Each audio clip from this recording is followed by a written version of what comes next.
Syllabus वगैरह की जानकारी तो आपको हर जगह मिलती रहती है, मतलब आज के टाइम पे आप नॉर्मल यूट्यूब पे सर्च कर लोगे कि how to prepare for UPSC, तो वो घर तक आ जाएगा बताने आपको। एक एक डेढ़ डेढ़ साल हो जाता है बाहर रह रहे के पेपर का एनालिसिस, पीवाईक्यूज को हम इतने ढंग से कभी कर ही नहीं पाते, हमारी प्रिपरेशन ही वैसी नहीं होती। सीक्वेंस सही रहेगा तो ओशियन भी पहले उठा के नहीं पढ़ना कि अरे ओशियन करंट के 3 क्वेश्चन दिखे मुझे पीवाईक्यूज में, चलो सबसे पहले ओशियन करंट पढ़ूंगा, नहीं करना ये काम। जम्मू कश्मीर, हिमाचल प्रदेश, उत्तराखंड अपनी इकोलॉजिकल कैरिंग कैपेसिटी से मतलब बहुत अस्त व्यस्त हो गए हैं, समस्या में आ गए, लैंडस्लाइड वगैरह होती रह रही। हिमालय के इश्यूज क्या बन सकते हैं? सबसे बड़ा इशू है landslide. Unacademy. Let's crack it.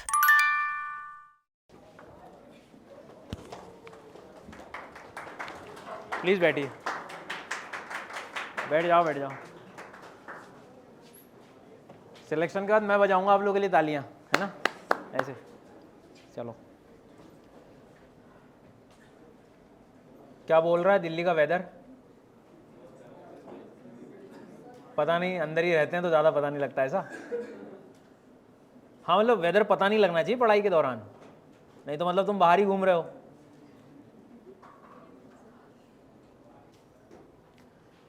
तो सेशन शुरू करने से पहले मुझे थोड़ा ये क्लियर कर दो आप लोग कि इसमें भैया वो पीडीएफ आप लगा दीजिए कि इस बार अटेम्प्ट कौन दे रहा है इस साल? अच्छा, मतलब आए हो, ऐसे भी आए हो, ठीक है। तो आप लोगों से मैं आखिरी में और कुछ चर्चा आपको लगे तो मैं कर लूँगा। नेक्स्ट ईयर कौन दे रहा है अटेम्प्ट? मतलब मैक्सिमम लर्नर्स वही हैं, है ना?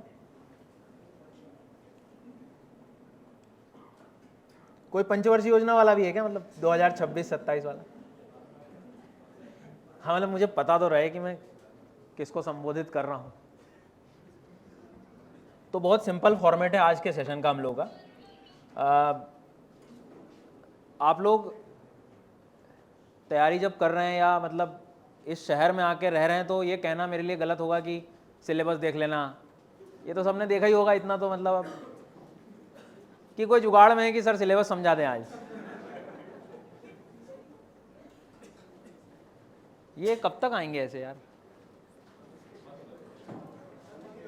हाँ मतलब अब मेरे हिसाब से समय का ध्यान रखना चाहिए। अब प्लीज़ अब बंद कर दीजिए, है ना, उनसे बोलना आप भोजन हो गया खत्म। चलिए, तो सिलेबस वगैरह की जानकारी तो आपको हर जगह मिलती रहती है, मतलब आज के टाइम पे आप नॉर्मल यूट्यूब पे सर्च कर लोगे कि how to prepare for UPSC, तो वो घर तक आ जाएगा बताने आपको, ऐसे करें तैयारी। तो सिंपल फॉर्मेट आज रहेगा कि जब आप पीवाईक्यूज को ऑब्जर्व करते हैं, प्रीलिम्स और मेंस, तो लगभग 25 से 30% के आसपास ज्योग्राफी, एनवायरमेंट, इकोलॉजी और कुछ इन्हीं से रिलेटेड करंट अफेयर्स का भी हम लोग बात करेंगे। मतलब मैं आज करंट अफेयर्स को एक सेपरेट सब्जेक्ट नहीं समझ रहा हूँ, जो कि है भी नहीं वो। यदि आपका स्टैटिक ठीक है तो उसी से रिलेटेड आप करेंगे तो सारी चीज़ें। एक एग्जांपल लेते हैं कि कोई मेंस का हम आंसर लिख रहे हैं, लेट्स अज्यूम कि कोई ग्लेशियर के मेल्ट होने की बात कर रहे हैं, तो उसके लिए से अलग से हमें करंट अफेयर्स नहीं पढ़ना है, वो टॉपिक से वहीं लिंक हो जाता है। तो सबसे पहली बात तो ये थी जब मेरे पास आए कि सर एक सेशन लेना है, मेरे लिए सबसे पहले तो ये सवाल था कि ऑनलाइन पढ़ा रहा हूँ मैं, फिर बच्चे सोचेंगे सर आज ऑफलाइन भी, फिर उधर भी दिक्कत आ रही थी कि सर आप वहाँ कुछ ज़्यादा तो नहीं पढ़ाया होगे।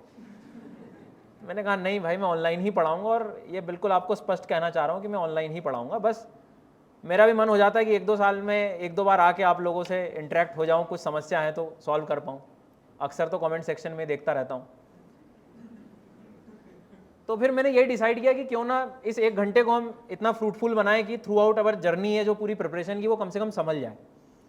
क्योंकि कोचिंग्स, एजुकेटर्स आपको हमेशा गाइड सब कर देंगे सारी चीज़ें, लेकिन सबसे बड़ी जो दिक्कत है ना मुझे जो लगती है वो ये है कि क्लास के जाने के बाद, एजुकेटर की क्लास खत्म होने के बाद लड़ना खुद को ही हम, ये बहुत रियलिटी है और ये आपको पता है।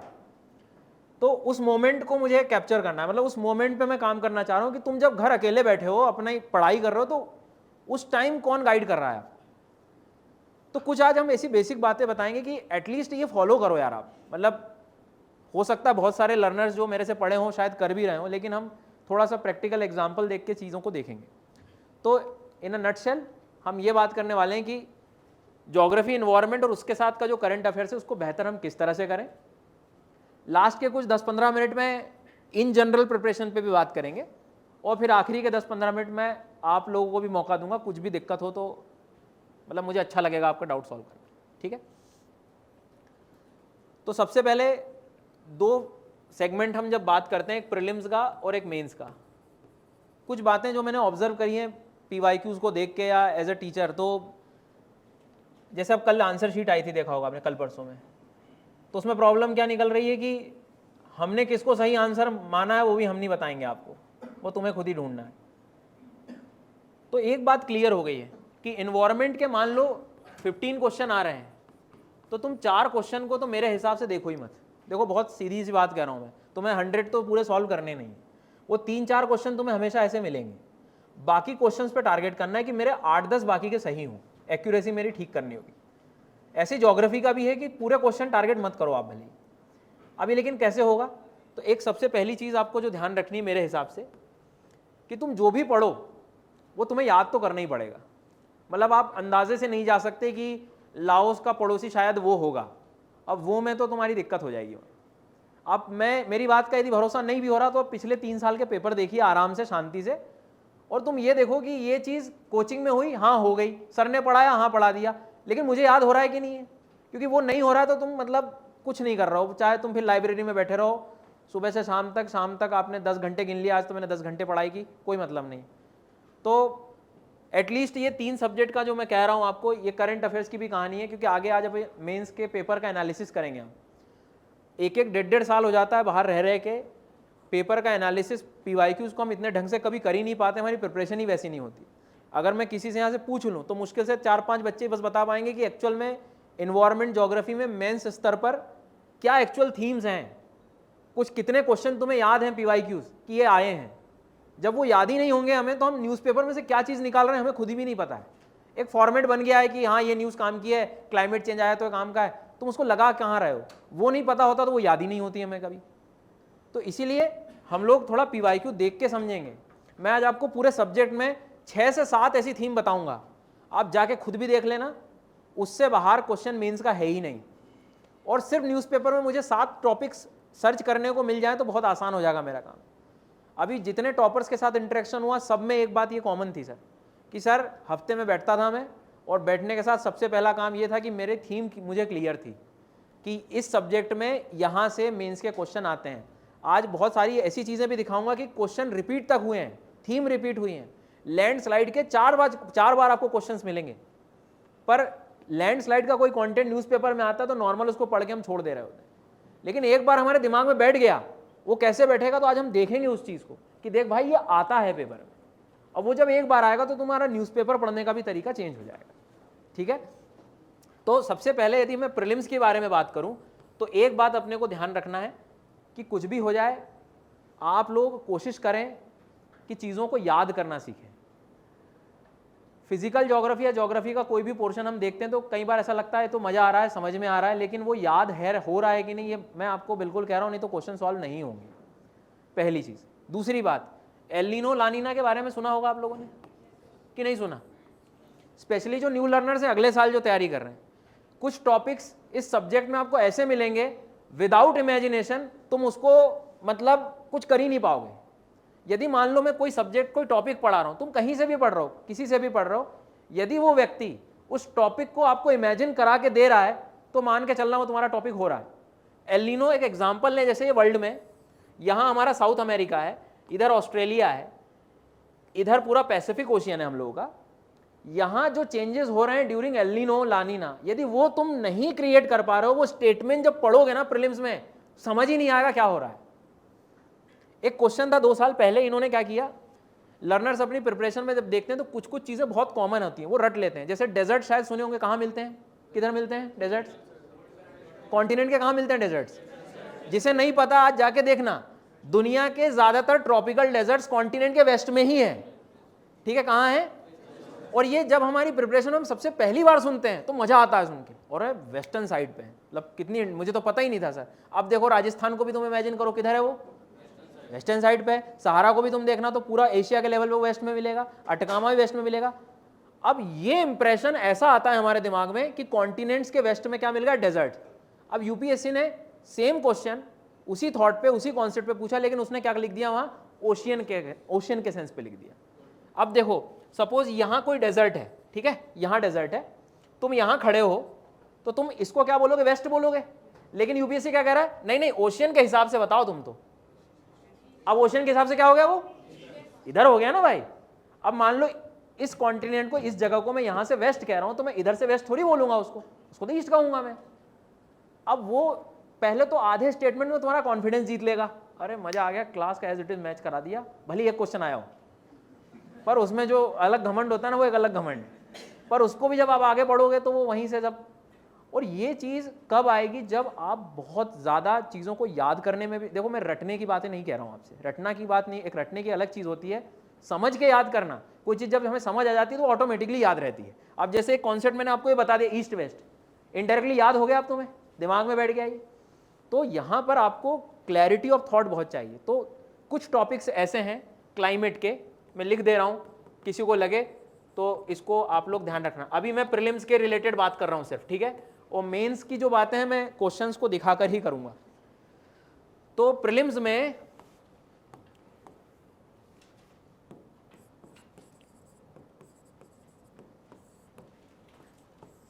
अच्छा, ज्योग्राफी में कुछ नए बच्चों के लिए मैं आपको एक दो चीजें और बता देता हूं। सोर्स तुम भले ही कोई भी करो, एनसीईआरटी अपने को क्लास 11th वाली पहले रखनी है। कई बार आप सुनते हो तो 11th 12th लोग बोल देते हैं, लेकिन आपको 11th की सबसे पहले याद रखनी है, ठीक है। अब ज्योग्राफी में जनरली जो हम अनअकैडमी पे ऑनलाइन जो मैं मेरे जो कोर्सेज आप अक्सर देखे होंगे, तो एक पहला पार्ट होता है फिजिकल वाला, एक इंडियन रहता है, और एक वर्ल्ड मैप रहता है, और एक ह्यूमन एंड इकोनॉमिक रहता है, ठीक है। अब सबसे बड़ी प्रॉब्लम होती है कि जब एज अ नया लर्नर में जब आता हूं तो मुझे सच में नहीं पता होता है कि मुझे ज्योग्राफी के नाम पे शुरू क्या करना है। आज अच्छा लग रहा है, नदियां चल रही हैं, बीच क्लास मैंने ज्वाइन किया था बैच, नदियां चल रही, नदियों से पढ़ना शुरू कर दिया, गंगा रिवर शुरू कर दी, वहीं से हूँ बोले उसी क्षेत्र से, तो मुझे अच्छा लग रहा था पढ़ना। फिर गंगा समझ में आ गई तो अब मैं धीरे से ब्रह्मपुत्र पे आ गया, कावेरी तक भूल गया। प्रॉब्लम यहाँ पर गड़बड़ है, ध्यान रखना।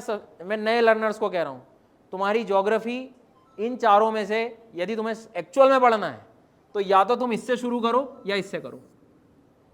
इंडियन ज्योग्राफी को कोई हाथ मत लगाना।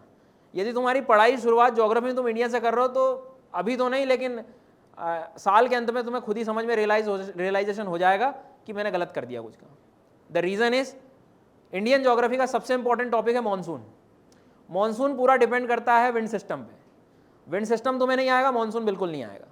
मॉनसून नहीं समझ आया तो तुम्हें जितना भी क्लाइमेटिक फीचर है इंडिया के वो बिल्कुल नहीं आएंगे। विंड कहाँ से आ रही, कब क्या आ रही है। आपका मॉनसून गया, रेनफॉल गया, आपका वेजिटेशन चला गया, आपकी सॉइल चली गई, और आपका फिर पूरा एग्रीकल्चर चला गया, इरिगेशन सिस्टम समझ नहीं आएंगे। फिर सिर्फ वही काम रहेगा कि कोचिंग जाना है मुझे, 2 घंटे पढ़ना है, शाम तक पूरे अपने जितना शेड्यूल बनाया था 10 घंटे गिन लिए मैंने। फिर मार्च की बारी आएगी, मार्च में मैंने अब टेस्ट सीरीज लगाना शुरू किया है, सब हिला रहेगा, कुछ नहीं समझ आ रहा है। और वो मॉनसून में भी एल नीनो आता है, लानीना आता है, फिर इंडियन ओशन डाइपोल आता है, मोडोकी आ जाता है, फिर उसके बाद में मैडन जूलियन ऑसिलेशंस आ जाते हैं। ये कुछ भी नहीं आएगा। ये कब आएगा आपको समझ में, जब तुम्हें विंड, क्लाइमेट ये सब समझ आएगी। तो आपको मैंने इसलिए कहा है सबसे पहले क्या करना है तुम्हें, फिजिकल जॉब। ये नए लर्नर्स को मैं कह रहा हूँ, कहीं से पढ़ो दुनिया से मुझे कोई मतलब नहीं, मेरे से पढ़ रहोगे तो वो तो यहीं से आएगी बहानी। पर मैं एक एग्जाम्पल दे रहा हूँ कि कहीं भी जाओ भटकना मत बस, और उसका रीज़न के साथ मैं बता रहा हूँ। मैं नहीं चाहता हूँ 1-1.5 साल खराब हो जाए, फिर दूसरे साल से आप अच्छे से पढ़ूंगा। तो 1 साल क्या किया आपने, तो ये ध्यान रखना है आपको। Start with the physical geography. Physical में भी मैं बता रहा हूँ, यदि हो सके कोशिश करो, सेल्फ स्टडी भी तुम कहीं से भी कर रहे हो तो पहले किसको करोगे तुम, लिथोस्फीयर वाले सेक्शन को, लैंड मास को।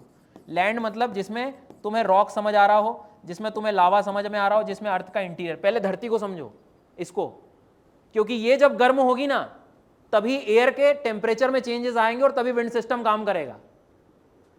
तो जब तक ये नहीं समझ में आया सब गड़बड़ है। तो पहले क्या बताया मैंने आपको, फिजिकल, उसमें कौन सी यूनिट पकड़नी है सबसे पहले। दिस इज द रीजन कि एनसीईआरटी भी तुम ओपन करोगे तो सबसे पहले अर्थ इंटीरियर पढ़ाया उन्होंने, नहीं तो मजे में वो तो क्लाइमेट भी शुरू कर सकते थे, ओशन भी शुरू कर सकते थे। तो आज का सेशन में सिर्फ आपको ये बताने आया हूं कि भाई तुम अंधेरे में मत जीना बस, मुझे नहीं पता, मेरी किसी से अभी तक ऐसी बात नहीं हुई, तुम कहाँ से पढ़ रहे हो, कहाँ से आए हो, मुझे कुछ नहीं पता। अच्छा तुम अनअकैडमी से भी पढ़ ली हो तो भी मैं सतर्क कर रहा हूँ कि रिवाइज भी तुम करो, यदि तो तुम इसी पैटर्न पे ही करना है तुम्हें, नहीं तो कनेक्टिविटी पूरी चली जाएगी इस सब्जेक्ट की। और इस सब्जेक्ट की ब्यूटी ही यही है कि तुम्हें यदि कनेक्टिविटी एक बार बन गई तो तुम मतलब सबसे आसान और सबसे स्ट्रांग फील करोगे इसी में, और इसका बेनिफिट बहुत होने वाला है आगे। आगे अपन आखिरी तक कनेक्ट करेंगे। तो सबसे पहले फिजिकल में किसको शुरू करना है आपको? लिथोस्फीयर को।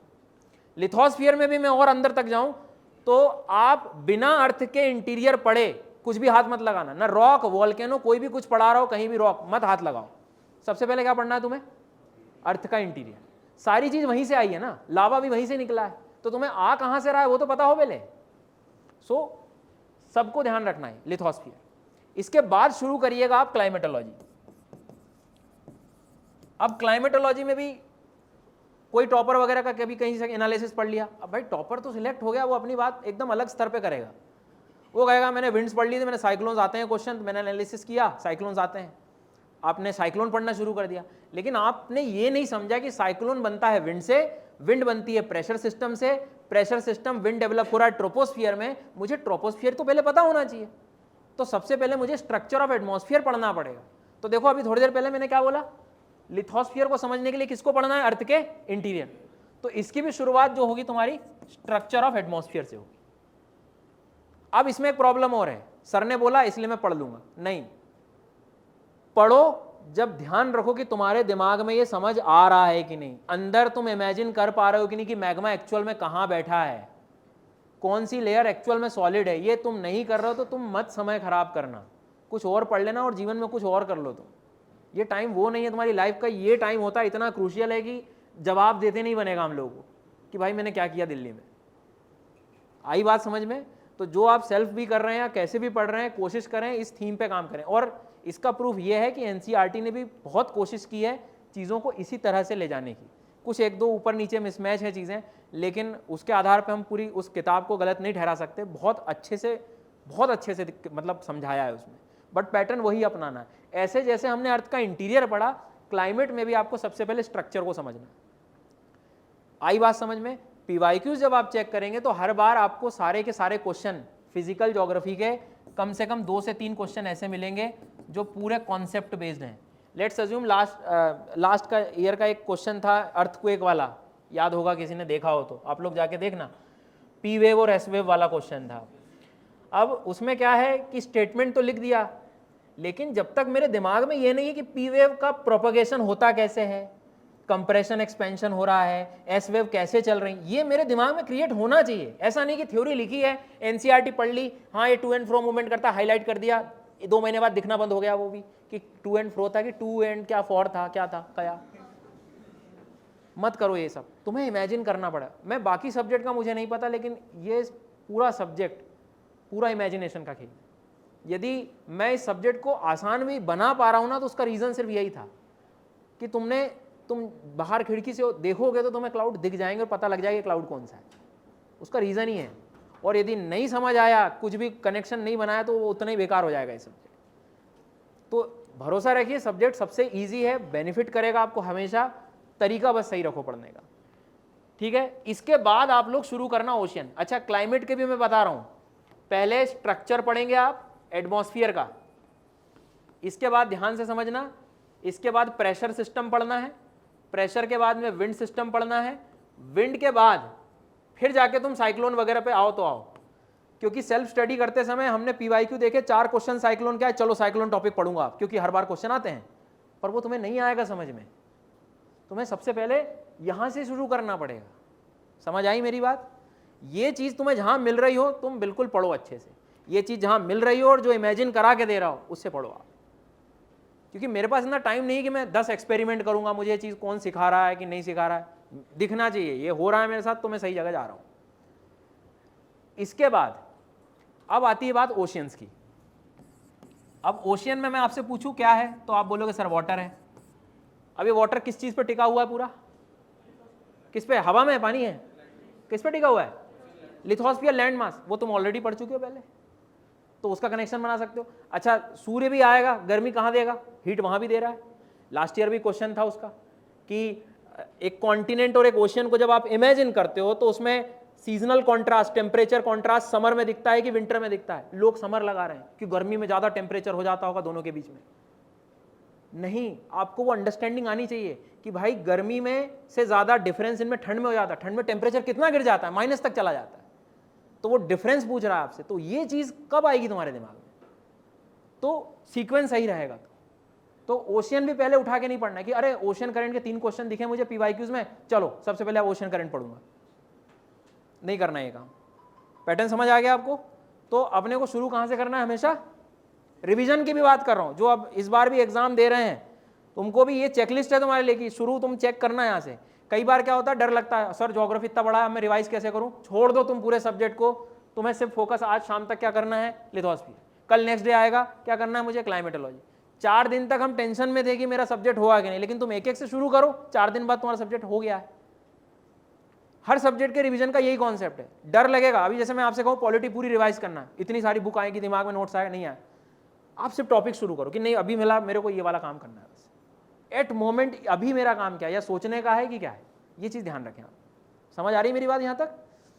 अब आते हैं अपन, मैंने वर्ल्ड मैप ऐसा क्यों कह दिया, हालांकि इसमें मैं ज़्यादा नहीं बोलूँगा क्योंकि बहुत कुछ मेरा कंटेंट आपको वैसे भी मिल जाएगा जहाँ भी आप सर्च करोगे।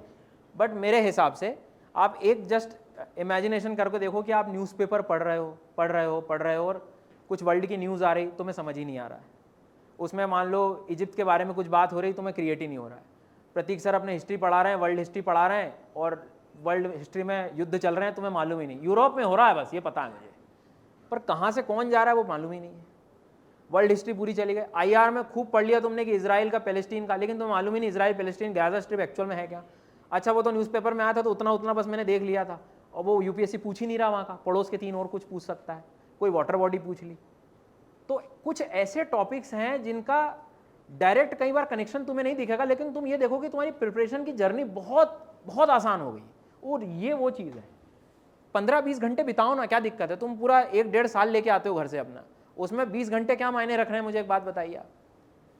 क्योंकि हम कई बार जज करने लगते हैं उस टॉपिक को क्वेश्चन के बेस पे कि 2 क्वेश्चन आ रहे हैं, 3 आ रहे हैं, एक ही आ रहा है तो नहीं। लेकिन तुम ये तो देखो कि आप टेंशन कितना खत्म हो गया है आपका। अभी एक टॉपर यही थे, तो मैंने बोला कि वर्ल्ड मैप क्या कहते हो तुम? बोले सर सबसे ज़्यादा वर्ल्ड मैप का मेरे को जो फायदा हुआ मेन आंसर राइटिंग में, वो क्या कि जहाँ दुनिया सिर्फ इंडिया के एग्जाम्पल दे रही थी, मैं वर्ल्ड के भी एग्जाम्पल दे पा रहा था।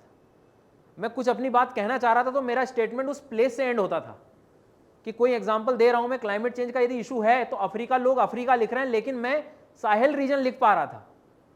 मेरे पास नामीब रीजन था, मेरे पास बोट्सवाना के साथ मैं कनेक्शन बना पा रहा था, ओकवेंगो डेल्टा को मैं लिख पा रहा था। और ये चीज़ तुम जब अलग दिखाओगे तो ही तो तुम एक्सपेक्ट कर सकते हो कि 1 नंबर मेरा चाहिए मेरे को। क्योंकि मेन काम मेंस का जहाँ तक है, मुझे लगता है आपका हर क्वेश्चन में तुम्हें 1 नंबर एक्स्ट्रा लेना है लोगों से, सिर्फ 1 नंबर। आराम से गिन लो तुम, 20 क्वेश्चन है, 20 नंबर 1 में बढ़ाओ आप, 70-80 नंबर में बहुत फासला हो जाता है। सोच ही नहीं पाते हम इतना। 1 नंबर वो कब बढ़ेगा? जब थोड़ा सा कुछ एक्स फैक्टर दिखाना पड़ेगा। तो इस चीज़ को आप बिल्कुल लाइटली ना लें। लोग कहते हैं, इसका भी एक मिथ है, places in news. Places in news last चीज़ है। जब तुम्हें उस कॉन्टिनेंट का इतना आइडिया नहीं है तो वो कितना रटोगे? नहीं रटते बनेगा तुम। वो तो एक फॉर्मेलिटी पूरी कर रहे हैं कि सर ने वीडियो बनाया तो देख लेता हूँ। नहीं, तुम्हें एक्चुअल में वर्ल्ड मैप आता है कि नहीं, पहले वो बेसिक्स इसके स्ट्रॉन्ग करो आप। और इसमें ये चीज़ भी याद रखना, ये वैसे ही अवेलेबल है तो इसको आप यूज़ करो, मतलब बहुत काम आएगा आपको। तो पहले ये 2 ठीक कर लिया जिसने, अब तुम्हें लैंड मास पता है, माउंटेन कैसे बनते हैं तुम्हें यहाँ पता लग जाएगा, रॉक कैसे बनते हैं यहाँ पता लग जाएगा। इंडिया में करना क्या है तुम्हें? वही तो करना है। इंडिया में मेन चीज़ क्या? हिमालयन रीजन, वेस्टर्न घाट रीजन, प्लेट्यू रीजन्स हैं, कैसे बनते हैं वो तुम्हें ये सिखा ही रहा है। बस तुम्हें सिर्फ एंट्रीज अब याद रखनी, कॉन्सेप्ट तुम्हारे ऑलरेडी बिल्ड है। दूसरी बात, इंडिया का नेक्स्ट सेक्शन जो आता है वो क्लाइमेट वाला आता है। क्लाइमेट में क्या चल रहा है? अभी जैसे मैंने बताया मॉनसून, तो वो विंड ही तो है वो, तो वो भी कहाँ से कनेक्ट होगी? इससे होगी। सो मेक श्योर आप ये कर लें कि पहले सब्जेक्ट को कहाँ से शुरू करना है, कैसे एंड करना, वो बताएंगे। एंड एट लास्ट, अंत में तुम्हें जाना है human and economic geography. Please note down कर लेना, ह्यूमन इकोनॉमिक ज्योग्राफी में ट्राइब्स एक ऐसा टॉपिक है जो बहुत लोग उसको इग्नोर करके चले जाते हैं, बट तुम्हें पढ़ के जाना है। ट्राइब्स एक ऐसी चीज़ है, इस प्रिपरेशन में इसको कर लेना, कल को स्टेट PCS भी देना पड़े तो तुम्हें ये काम आएंगी चीज़ें। तो एक ट्राइब्स वाला टॉपिक है। पॉपुलेशन में जो पॉपुलेशन का जो पूरा चेंज हुआ है आफ्टर इंडिपेंडेंस, उसका एक प्रॉपर एक ग्राफ वगैरह बनता है, NCERT 12th में मिल जाएगा, उसकी भी अंडरस्टैंडिंग आपको होनी चाहिए। इकोनॉमिक ज्योग्राफी में लास्ट ईयर को देखोगे आप तो पोर्ट्स वाले कुछ क्वेश्चन थे, तो लास्ट ईयर के बेस से इंपॉर्टेंट नहीं हुआ है, वो पहले से ही रोडवेज रेलवेज तो चलो ठीक है, लेकिन रोडवेज पोर्ट्स ये पता होने चाहिए हमें। अच्छा, लास्ट ईयर का क्वेश्चन जाके देखना आप, पोर्ट्स में सिर्फ उनने ये नहीं पूछा है कि ये वाला पोर्ट कहाँ है, बहुत अच्छे से हिस्ट्री पूछी है उसने हर पोर्ट की।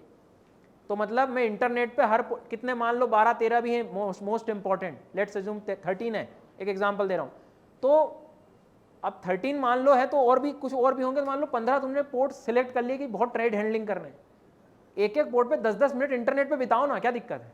आज तो इतना बढ़िया समय है कि एक सर्चेबिलिटी बढ़ाओ अपनी, कीवर्ड डाला आपने, उसका इतिहास वगैरह सब निकल आएगा। कुछ एक्स्ट्रा चीजें करनी पड़ेंगी, आपके 6-7 क्वेश्चन ऑटोमेटिकली सही होने लगेंगे ऐसी अलग मेहनत करके, क्योंकि किताबें कई बार अपडेट नहीं हो पाएंगी, हम उनको ब्लेम नहीं कर सकते। तो ह्यूमन इकोनॉमिक ज्योग्राफी में 3-4 टॉपिक्स ऐसे हैं, जैसे ट्रांसपोर्टेशन वाला हो गया, उसके बाद में जितने भी इंडिया में क्रूड ऑयल रीजन्स हैं हमारे, सबसे अंडररेटेड टॉपिक हैं ये, बट इनके एक एक क्वेश्चन जब आते हैं ना तो ये हमें एक थोड़ा सा और मदद देता है। हालांकि मैं मेंस के अभी PYQs दिखाऊंगा तो उसमें तुम्हें समझ आएगा कि सबसे ज़्यादा क्वेश्चन इंडस्ट्री, मिनरल्स और यहीं से मिल रहे हैं तुम्हें। तो प्रीलिम्स का बहुत सिंपल फंडा है, ज्योग्राफी का स्पेशली कहूँ तो, कि चीज़ें क्लियर हैं कि नहीं तुमको, तुम्हें यदि आ रही है बात तो ठीक है, नहीं तो ये सब्जेक्ट फिर उतना ही खराब होता जाएगा। और जहाँ तक मेरी लर्निंग्स हैं इस सब्जेक्ट को लेके वो यही है कि आप में कोई कमी नहीं है, आप मेहनत करने आए हो, कर सकते हो, सब चीज़ करते हो, लेकिन प्रॉब्लम बस आपके साथ रहती कि कई बार ये पता नहीं होता शुरू कहाँ से करना है और किस टॉपिक को एक्चुअल में शुरू कहाँ से करना है। तो होप कि यहाँ से आपको थोड़ी बहुत क्लियर हो गई होगी बात।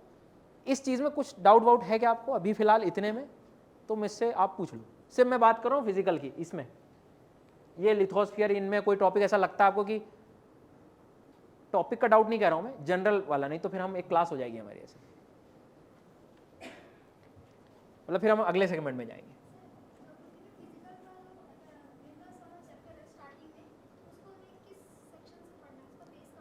फिजिकल में रॉक वाला कह रहे हैं क्या आप?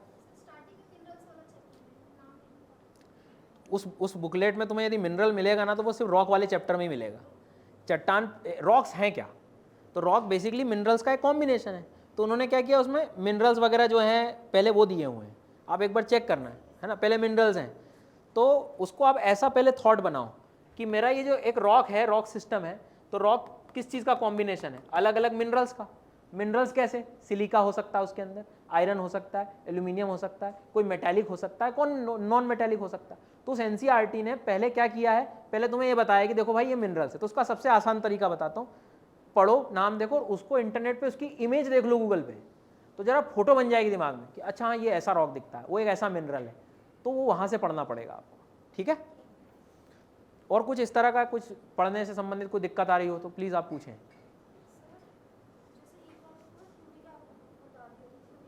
हाँ, मेंस वाले प्री के क्वेश्चन के अप्रोच, देखो मैं फिर आपसे वही कह रहा हूँ, यदि ये एक्चुअल में क्रिएट कर लिया, समझ गए ना ये क्वेश्चन ज्योग्राफी के, तो वो क्वेश्चन में एफर्ट लगेगा ही नहीं आपको। मैं इसलिए तो इतनी मेहनत करा रहा हूँ। अप्रोच करना तो वो सेकेंडरी चीज़ हो गई, पहले ये एक बार क्लियर हो गया ना, विंड वगैरह कहाँ से, पी वेव ऐसे, वो ऑटोमेटिक ऐसा लगेगा ये तो मतलब आराम से चीज़ें हो रही हैं। हाँ हाँ,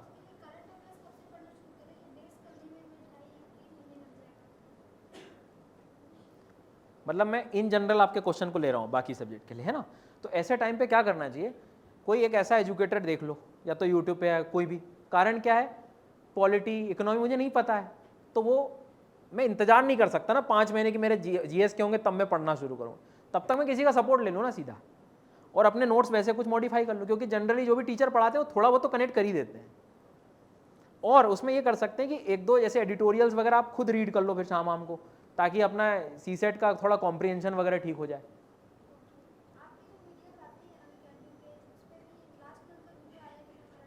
वो अभी जो 2 महीने का मैंने छोड़ा है वो इसीलिए क्योंकि इस मोमेंट पे जिनको एग्जाम देना है उनके लिए मुझे काम करना है।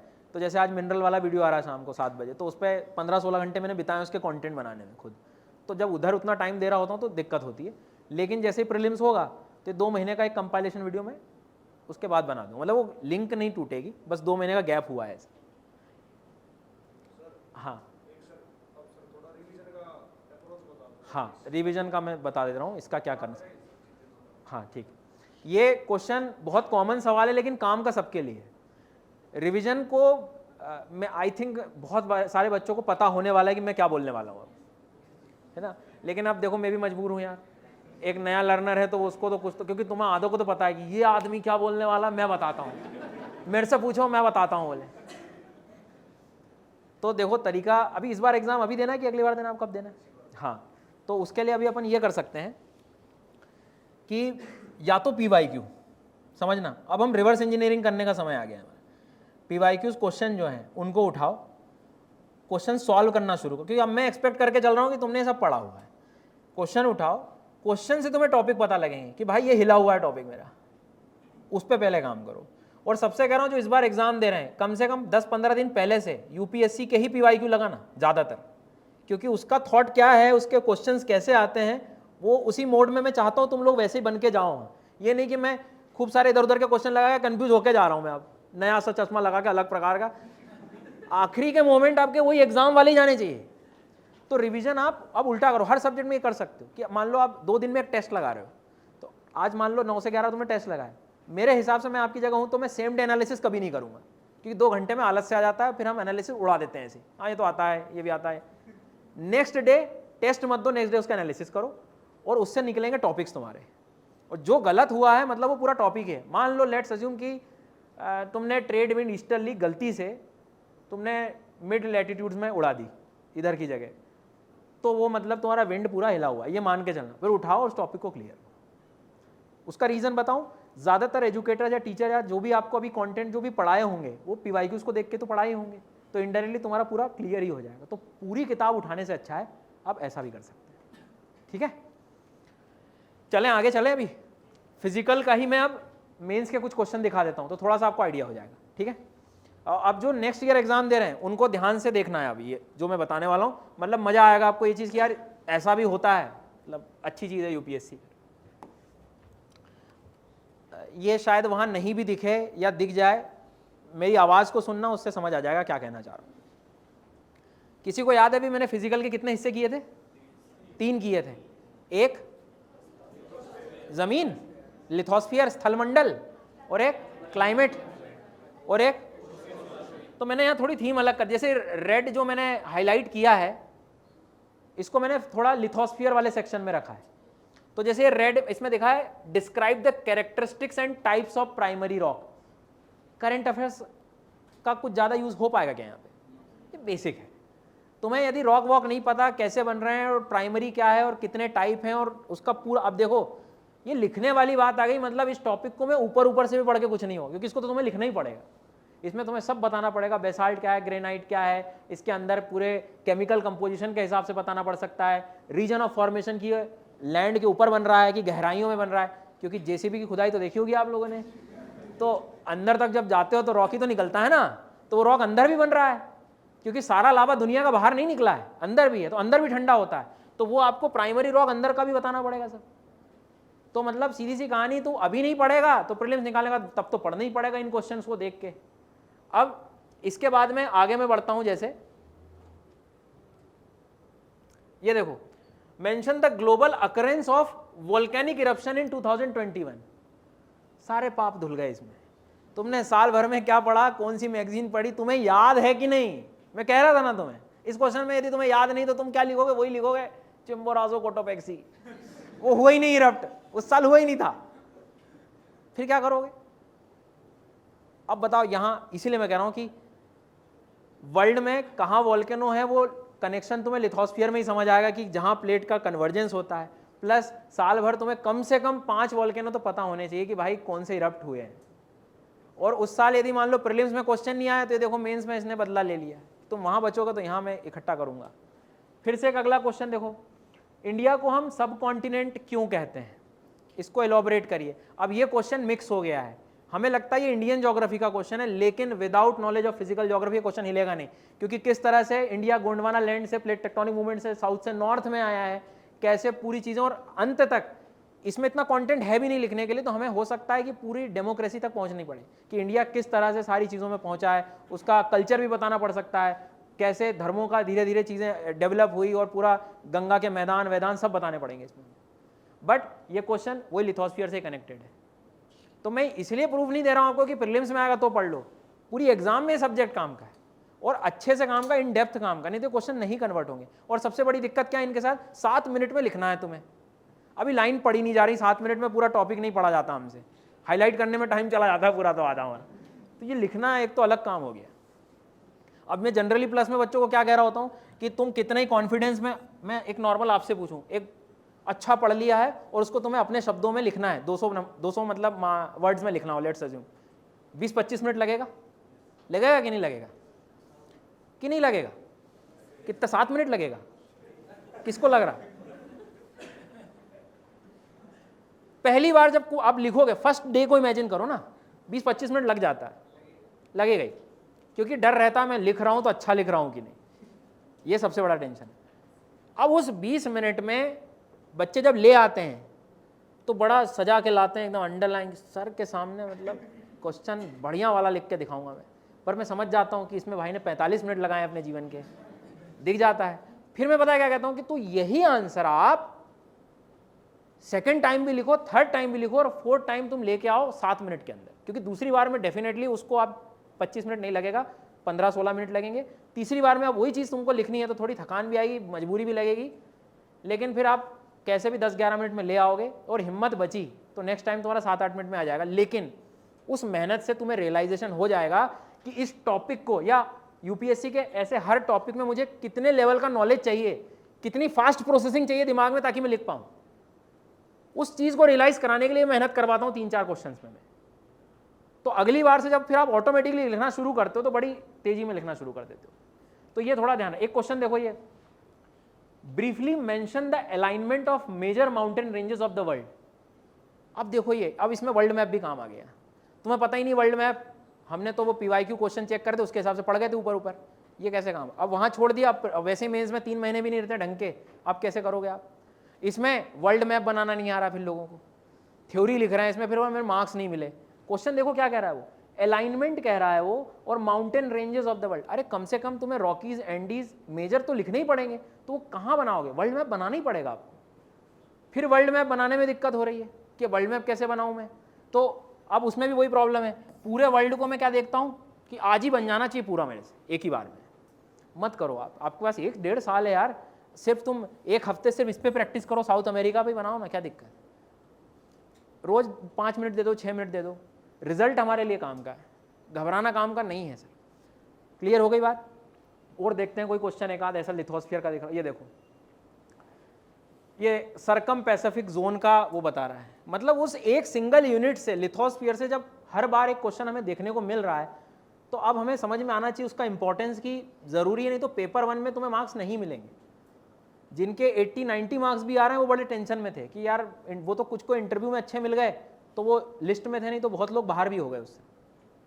और इसमें न तो आपको कोई करंट अफेयर्स पे जोर देना है ज़्यादा, बिल्कुल कॉन्सेप्ट क्लियर है तो तुम बड़े आराम से बहुत जल्दी लिख पाओगे, सबसे आसान होता है इनको लिखना। दूसरी बात, ऐसा भी तो हो सकता है कि जो एग्जाम चेक करने वाला है वो यहाँ से तुमको जज कर ले कि बताओ सरकम पैसिफिक नहीं लिख पा रहे हो तुम, और बातें जेट स्ट्रीम की करोगे अगले क्वेश्चन में। फिर देखो कुछ भी हो सकता है, मैं कौन बैठा हुआ है, कुछ भी कर सकते हैं वो लोग, तो इस बात को ध्यान। अब ये डिफाइन मेंटल प्लूम, ये भी सब वोल्केनिज्म से रिलेटेड है। अब इसके बाद ये येलो जो हाईलाइट किया है मैंने थोड़ा क्लाइमेट वाले पार्ट से किया है, इसको भी देखो आप। एटमॉस्फेरिक लेयर जो है कौन सी वाली, ट्रोपोस्फियर। अभी मैंने आपको बताया था, देखो शायद किसी ने लिखा होगा क्लाइमेटोलॉजी कहां से शुरू करने को कहा था मैंने आपको, स्ट्रक्चर ऑफ एटमॉस्फेयर से। स्ट्रक्चर ऑफ एटमॉस्फेयर की भी पहली हेडिंग यही बनती है, ट्रोपोस्फियर, वहां से क्वेश्चन आया है। और ये ज्यादा पुराना सवाल नहीं, 2022 का सवाल। मतलब जब मुझे फायदा दिख ही रहा है कि भाई पढ़ना वहीं से, तो तुम ठीक से पढ़ो ना। समझ आ रही है बात? क्योंकि आप कितने ही लोगों ने इतना कंफ्यूज करके रखा, अरे क्वेश्चन बड़े डायनामिक आते हैं और करंट अफेयर बेस्ड आते हैं। अरे भाई आते हैं, पर कुछ ऐसे क्वेश्चन भी तो बताओ जिससे मेरी प्रिपरेशन स्ट्रीमलाइन हो रही है कि नहीं हो रही। तो ये वो चीज़ें हैं जो तुम घर रूम में अकेले बैठे रहोगे ना, लाइब्रेरी में कहीं, ये सब चीज़ तुम्हें एनालाइज करना है। ये 1-2 बार झटके लेने के बाद समझ आता है कि यार ये गलती कर दी मैंने, ये तो देखा ही नहीं, ऐसा करना था मुझे। तो पढ़ना कैसे, किस दिशा में अब देखो इसलिए अक्सर लोग रिजल्ट ओरिएंटेड बात करते हैं कि तैयारी तो मेंस की होती है, प्रीलिम्स की नहीं करना चाहिए। किसकी करनी चाहिए? मेंस की। वो रिजल्ट उसका ये कारण ये है कि जो तुम एक्चुअल में इसके लिए तैयार कर रहे हो वो वहां हो ही रहा है साथ साथ। आई बात समझ में? यहां तक एक क्वेश्चन और अभी ये येलो थीम पे देखते हैं अपन। ये देखो, the process of desertification does not have climatic boundaries, कि जो आज के टाइम पे जो डेजर्टिफिकेशन बढ़ रहा है, मतलब सॉइल प्रॉब्लम्स बढ़ रही है, उसका कनेक्शन तुम सिर्फ क्लाइमेट का बहाने नहीं बना सकते कि सिर्फ क्लाइमेट से डेजर्ट्स बनते हैं। अब चंबल का बीहड़ एरिया हो गया है, कहीं सॉइल इरोजन हो रहा है, कोई सॉइल प्रॉब्लम हो रहा है, लैंड डिग्रेडेशन हो गया, तो उसमें आप क्लाइमेट को दोषी नहीं ठहरा सकते। ये कहने का मतलब इसमें थोड़ा सा एंथ्रोपोजेनिक कॉजेस पे ज़्यादा फैक्टर पे हमें ध्यान देना था। अब ये क्वेश्चन में हमें थोड़ा सा करंट अफेयर बेस्ड भी लगेगा। अच्छा, इस क्वेश्चन से क्या लर्निंग मिलती है? न्यूज़पेपर जब मैं पढ़ूँ, मुझे डेजर्ट से रिलेटेड, सॉइल प्रॉब्लम से रिलेटेड कुछ भी कंटेंट मिलता है तो मेरी जिम्मेदारी है कि उसको मैं कहीं नोट डाउन कर लूँ। क्यों? क्योंकि वही कंटेंट मेरा इंट्रोडक्शन काम करेगा। इस चीज़ में एक अच्छा इंट्रोडक्शन क्या बन सकता है? कोई रिसेंट स्टडी, कोई रिसेंट केस स्टडी कि यार हाँ, सहारा डेजर्ट के रीजन में, साहेल रीजन में क्लाइमेटिक इन्फ्लुएंस के अलावा भी एंथ्रोपोजेनिक कॉज थे, लोगों ने वहाँ पर पेड़ों की कटाई की, जिसके कारण ऐसी हमें एग्जाम्पल्स देखने को मिल रहे हैं। इंडिया में आप एक दो जगह के एग्जाम्पल दे सकते हो, सॉइल सैलिनाइजेशन की बात कर सकते हो, मतलब करंट वाली चीज़ों से आप इंट्रोडक्शन दे सकते हो, उस चीज़ को प्रूव करोगे। पर हमें पता ही नहीं है, पढ़ा ही नहीं हमने साल भर में कि ऐसा भी कोई क्वेश्चन आया था मेंस में, तो न्यूज़पेपर रोज वैसे ही पलटा है हमने। लेकिन न्यूज़पेपर पढ़ रहे हो तो उसका यूज़ भी पता होना चाहिए, कहाँ चिपकाऊंगा मैं। आप तो सिंपल एक काम करके ले जाओ, कोई भी न्यूज़ पढ़ो, तुम सोचो कि इसको कहाँ लगाऊंगा मैं, फिर दिमाग में आएगा अरे PYQ में है ये, क्योंकि मन तो कोशिश करेगा ना कि थोड़ा सा कौन मेहनत करेगा। फिर तुम अगला क्वेश्चन पूछो कौन से PYQ में, फिर असलियत सामने आएगी आपकी, वो तो नहीं पता मेरे को, तो गड़बड़ कहाँ है? ये एनालिसिस, आपको ऐसा एनालिसिस करना पड़ेगा। और देखते हैं एक आध क्वेश्चन। बोर हो रहे हो क्या आप लोग? नहीं हो जाओगे तो भी पढ़ना पड़ेगा। ये देखो फिर से, major hot deserts in the northern hemisphere are located between 20 to 30 degree. अभी जैसे आप लोगों ने आंसर दिया था कि दुनिया के डेजर्ट्स कहाँ होते हैं? वेस्टर्न साइड पे, तो उन्होंने वो जगह का नाम भी बता दिया कि भाई 20 से 30 डिग्री पे होता है, और कहाँ पर देखो ये वेस्टर्न साइड पे होता है। तो जो तुमको पता था वो तो लिख दिया, आखिरी में क्या लिख दिया उसने? क्यों बताओ? तो अब जब उस टॉपिक को तुम पढ़ोगे ना, तो तुम्हें विंड भी पता होनी चाहिए, ओशियन करंट का नॉलेज भी चाहिए, प्रेशर कंडीशन का नॉलेज भी चाहिए, और टेम्परेचर का भी चाहिए। और उसकी स्टार्टिंग होगी बेसिक्स, वही क्लाइमेटोलॉजी, स्ट्रक्चर ऑफ एटमॉस्फेयर से। सो ध्यान रखें, जो नए लर्नर्स हैं, आपकी प्रिपरेशन की जो लाइन है वो बिल्कुल क्लियर होनी चाहिए, कहाँ से करना है, क्या करना है। और ये तो मतलब आपके दिनचर्या का वो बन जाना चाहिए। सारे PYQs, जो भी सब्जेक्ट तुम पढ़ रहे हो, सबसे पहली चीज़ टेबल पे होनी चाहिए, वो ये होनी चाहिए। बहुत ज़रूरी है ये चीज़, पता ही नहीं चलेगा नहीं तो कि क्या हो रहा है। अब मान लो कल को न्यूज़पेपर में कोई एक अच्छी चीज़ आती है डेजर्ट्स की, साहेल के बारे में कुछ आता है कि भैया यहाँ पे जो है इन्होंने ग्रेट ग्रीन वॉल बनाने लगे हैं, तो मेरे को कनेक्ट हो जाएगा कि इस टाइप के क्वेश्चन की एंडिंग मैं थोड़ी सी पॉजिटिव एस्पेक्ट में कर सकता हूँ कि ऐसे डेजर्ट्स तो बन गए हैं, या जो हमारे ह्यूमन आसपास के रीजन्स में प्रॉब्लम कर रहे हैं तो उसका इलाज ऐसा है। तो ये आप ध्यान रखें। एक क्वेश्चन और देखेंगे आगे अपन। ये देखो, colour coded weather warnings for cyclone. कितनी बार न्यूज़पेपर में जब साइक्लोन आता है तो कलर कोडेड वार्निंग आती है। नॉर्मली हम पेज पलट के चले जाते हैं, कलर देखे 3-4 अच्छे कलर हैं, कई बार थोड़े बहुत नंबर्स याद रहते हैं, इतने से इतने तक, इतने से बस, उसके बाद खत्म। वार्निंग में कि कोई चिंता वाली बात नहीं, भाग चलो, ऐसे करके थोड़ा सा देख लिया, छोड़ दिया। अब देखो क्वेश्चन वही पूछ लिया, तो अब कलर कोड यदि तुमने नहीं लिखा, कैसे नंबर देगा वो? और फिर उसने देख लिया कि तुमसे ये नहीं बना, तो तुमने क्या डिजास्टर मैनेजमेंट की बातें करोगे तुम, हो गया काम। तो आप इन क्वेश्चन से शांति से ये ऑब्जर्व करो कि क्लैरिटी कितनी चाहिए मुझे पढ़ाई में, ऊपर ऊपर पढ़ के कुछ नहीं होना। और जब क्लैरिटी की सर बात करते तो नींद भी आ सकती है आपको, कि मन हमारा हमेशा भगाता है कि अरे यार इतनी मेहनत कौन करेगा। सो बहुत क्लियर रहो यार, मतलब इतना टेंशन देने नहीं आया हूँ मैं तुम लोगों को, बस बताने आया हूँ कि तुम मेहनत कर रहे हो, यहाँ रह रहे हो, तो एक्चुअल चीज़ें पढ़ लो बस, और कुछ नहीं। और कुछ डाउट है किसी को? थोड़ी देर से बताना। ये देखो, कॉन्सेप्ट ऑफ एयर मास पूछ रहा है वो, वही क्लाइमेटोलॉजी का क्वेश्चन। ये साइक्लोन जो हम अक्सर पढ़ते हैं वो ट्रॉपिकल पढ़ते हैं, लेकिन जब टेम्परेट साइक्लोन पढ़ने होते हैं, मेडिटेरेनियन सी के ऊपर वाले, या इंडिया में जो ठंड में आते हैं टेम्परेट साइक्लोन, उसको पढ़ने के लिए ये कॉन्सेप्ट है। एयर मास नहीं पता है तो वो टेम्परेट साइक्लोन। अब इस क्वेश्चन को जानबूझ के इसलिए दिया गया है कि तुम आंसर राइटिंग में, अच्छा इसमें कहीं इंडिया मेंशन किया है क्या? Explain its role in macro climate changes. इसका डायरेक्ट कनेक्शन इंडिया की ठंड में जो बारिश होती है वेस्टर्न डिस्टर्बेंस उससे है। इसके आंसर को लिखते समय यदि आप इंडिया का एग्जाम्पल नहीं लिख रहे हो तो नंबर देगा ही नहीं तुमको, देगा पर वो फिर वो वही बात है, 1-2 नंबर मिलके शांति, क्योंकि पूरी कहानी जो है विंटर रेनफॉल से रिलेटेड है। नए बच्चों को दिक्कत होगी इस क्वेश्चन को समझने में, लेकिन एक बात समझ लो, मैं बस ये बताना चाहता हूँ कि हर चीज़ का कनेक्शन इंडिया से भी है, तो अपने आंसर में ये चीज़ भी ढूंढो कि कोई कनेक्शन इंडिया से तो नहीं बैठ रहा है, उसको मिस करना नहीं है बिल्कुल भी।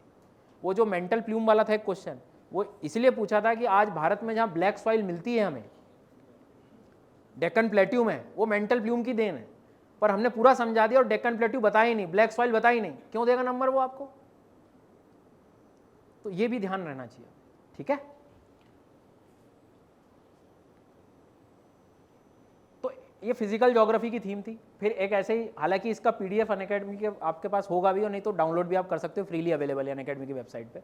तो वहाँ पे क्या है, इस तरह के सेक्शन वाइज आपको सब मिल जाएगा। जैसे अब ये है, मैं जैसे इकोनॉमिक ज्योग्राफी की बात कर रहा था, तो नेचुरल रिसोर्सेज पे कितने क्वेश्चन आए हैं वो आपको यहाँ डायरेक्ट पता लग जाएंगे। सो इस पूरी अभी तक की क्लास की एक समरी मैं बताना चाहता हूँ कि कभी भी पढ़ो, कभी भी एग्जाम दो, अपने पास मेंस के क्वेश्चन सामने होने चाहिए प्रीलिम्स के साथ साथ। 99% प्रीलिम्स की व्यवस्था होती है, मेंस की नहीं होती। अब सर ने कह दिया तो मैं मेंस खरीद लाऊंगा जाके, सबसे पहले जाके, नहीं खरीदना, ये सब वैसे ही अवेलेबल है। अब सर ने कहा तो रख लूँगा, नहीं रखना भी नहीं है तुम्हें, ऐसे ऑब्जर्वेशन करना है। तुमने जो भी यूनिट उठाई है तुम शांति से 2 घंटे पहले उस पीडीएफ में बिताओ, देखो कि मैं जो पढ़ने वाला हूँ क्या क्या पढ़ना है मुझे, ठीक है। अब यहाँ तक क्या दिक्कत है बताओ? हाँ, तो सर इनोवेशन 1 मार्क्स और सर 2 मार्क्स ऐड कैसे करें सर इनके सर आंसर राइटिंग ये बताओ। हाँ, मतलब आप ये बेसिकली कह रहे हो कि एक्स फैक्टर की कहानी है कि मैं मेरा कैसे। मैं हमेशा इसमें भी एक एग्जांपल देता हूँ कि मेहमान को हम ऐसा खाना परोस रहे हैं कि चावल के बीच में रसमलाई छुपा दी हमने, यदि तो दिखेगी नहीं कई बार। सीधी सी कहानी है। तुम्हें यदि पता है कि ये करंट अफेयर्स का अच्छा पार्ट है, मैंने देखो उसकी प्रिपरेशन एक्चुअल में पूरी प्रिपरेशन से रिलेटेड है कि साल भर में आपने करंट अफेयर्स कितना अच्छे से पढ़ा है, क्वेश्चन कैसे एनालिसिस किए हैं। अब दिक्कत होती है कि राइटिंग स्किल वहाँ काम आती है आपकी। कोई यूनिक चीज़ दिखती है तो वो आपकी जिम्मेदारी कि उसको अच्छे से दिखाओ। उसका तरीका क्या कि जब आप आंसर लिख रहे हो तो या तो आप उसको कहीं अलग से हाईलाइट कर दो, एक एग्जांपल दे रहा हूँ मैं, ठीक है। उसके बाद में मान लो आप फॉर एग्जांपल हम क्या करते हैं, किसी टॉपर की कॉपी देखी, टॉपर कॉपी में अंडरलाइन था, तो अब दिमाग में क्या रहा, आंसर नहीं अंडरलाइन। अब इतनी अंडरलाइन को कॉमन बना दिया है कि काम की चीज़ और ना काम की चीज़ में दोनों अंडरलाइन है, वो भी प्रॉब्लम है। तो कुछ अपने जो बेसिक फैक्टर है वो यही है कि एक तो दिखाना ये आना चाहिए अपने को, प्लस जितना अच्छे से ये एनालिसिस करोगे तुम उतना अच्छे से 10 मिनट एक्स्ट्रा आपको गूगल पे बिताने ही बिताने। और गूगल पे कहाँ बिताओगे, सिर्फ भरोसा करना है सरकारी मसाले पे। डिज़ास्टर मैनेजमेंट जब मैं पढ़ाता हूँ तो कोई किताब विताब नहीं, आप शांति से बैठेंगे ना तो हर डिज़ास्टर, जो भारत में कितने डिज़ास्टर होते हैं किसी को पता है? क्या क्या हो सकता है? चलो बेसिक चीज़ है, आपदा क्या क्या हो सकती है? साइक्लोन होगा, साइक्लोन की नहीं होगा? वोल्केनो नहीं होगा, वोल्केनो कहाँ से लाओगे कि है मन कर रहा है? लैंडस्लाइड, लैंडस्लाइड बताने वाला था मैं 4 बार, अभी डिजास्टर मैनेजमेंट है ना, 4 बार क्वेश्चन आया लैंडस्लाइड का। लैंडस्लाइड से बात निकली तो मैं एक भरोसा और दिलाई दूं, 1 मिनट रुक जाओ।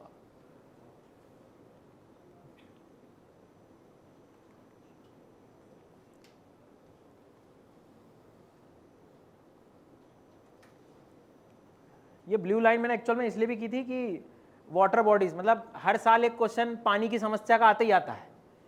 अब ये यदि तुमने नहीं पकड़ा तो तुम न्यूज़पेपर में वो ऐसी चीज़ चली जाएगी, हाँ वाटर प्रॉब्लम हो रही है बिहार के बुंदेलखंड और एमपी के बुंदेलखंड वाले रीजन में, हाँ हो रही, होने दो, प्रॉब्लम है, तरस रहे लोग, होने दो। बोले अरे तरस नहीं रहे, तुम्हारे लिए कंटेंट आया है वो, वहाँ कोई जल सहेली करके स्कीम चल रही है, वो तुम्हें लिखना है क्योंकि ये कंटेंट में ऐड होगा वो, और उसी को हाईलाइट करना पड़ेगा तुम्हें। फिर तुमने देखा कि यार अभी साल भर में उतना मजा नहीं आया इस टॉपिक में, मेरे को कहीं मिला नहीं अच्छा कंटेंट, आज 15 मिनट बैठता हूँ मैं, कंटेंट निकालता हूँ इस टॉपिक पे, वो काम आएगा। एक्स फैक्टर निकालना पड़ेगा और उसके लिए तुम्हें खुद लड़ना पड़ेगा, मेहनत करनी ही पड़ेगी, उसका कोई इलाज नहीं। पर वेबसाइट, अब जैसे मैं बात कर रहा था डिजास्टर मैनेजमेंट की, हर डिजास्टर के, आप बिलीव करिए, हर डिजास्टर का एक नेशनल प्लान होता है। एक कलेक्टर बनने के बाद उस ग्राम पंचायत के सरपंच को भी नहीं पता होता है कि तेरी भी जिम्मेदारी है भैया डिजास्टर मैनेजमेंट, क्योंकि सबसे पहले तो कम्युनिटी हार्म होने वाली है। तो डिजास्टर मैनेजमेंट एक्ट में सरपंच का भी रोल है। तो हर डिजास्टर का एक नेशनल प्लान ऑलरेडी डला हुआ है, वेबसाइट पे कभी आप जाएंगे और उसमें इतना गजब का कंटेंट मिलेगा आपको कि सारे आंसर राइटिंग बिल्कुल ऐसी हो जाएगी कि मतलब कहीं ढूंढने की जरूरत ही नहीं तुम्हें। पर बात वही है, उसमें मेहनत कौन करेगा, हर चीज़ को निकालेगा कौन। अब वो यदि तुम कर सकते हो तो तुम्हारे आंसर में कंटेंट तुम्हारा ज़बरदस्त मिलेगा, ये चीज़ है। तो प्रॉब्लम स्टेटमेंट तुम्हें यदि समझ आएगा तो तुम सोर्स ढूंढोगे, अब यही नहीं समझ आएगा तो सोर्स कभी ढूंढ ही नहीं पाओगे। इसलिए मैं कह रहा हूँ एनालिसिस का बहुत बहुत ज़्यादा योगदान है। और ये बात का भरोसा रखना कि हर टॉपर के कॉमन बात ये ज़रूर निकलेगी, कोई बोल देता और कोई नहीं बोलता, पर मैंने निकलवा ली थी इस बार बात। और बताओ,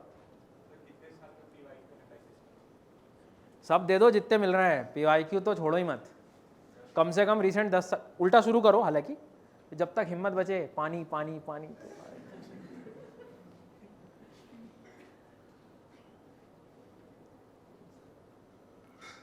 हाँ पूछो, पूछते रहो यार।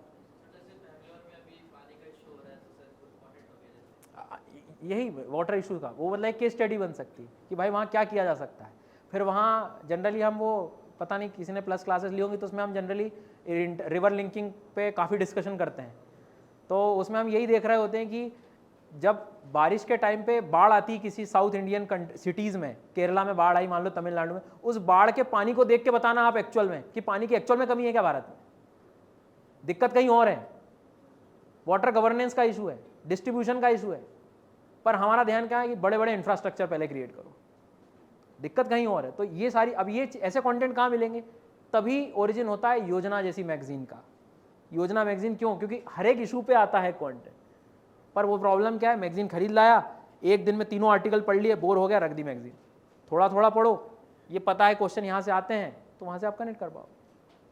सो चीज़ें यहीं से शुरू होंगी। एनालिसिस बहुत तगड़ा होना चाहिए आपका, मतलब पूरा गेम इसी का है, जबकि सबसे कम इस पर काम करते हैं हम लोग।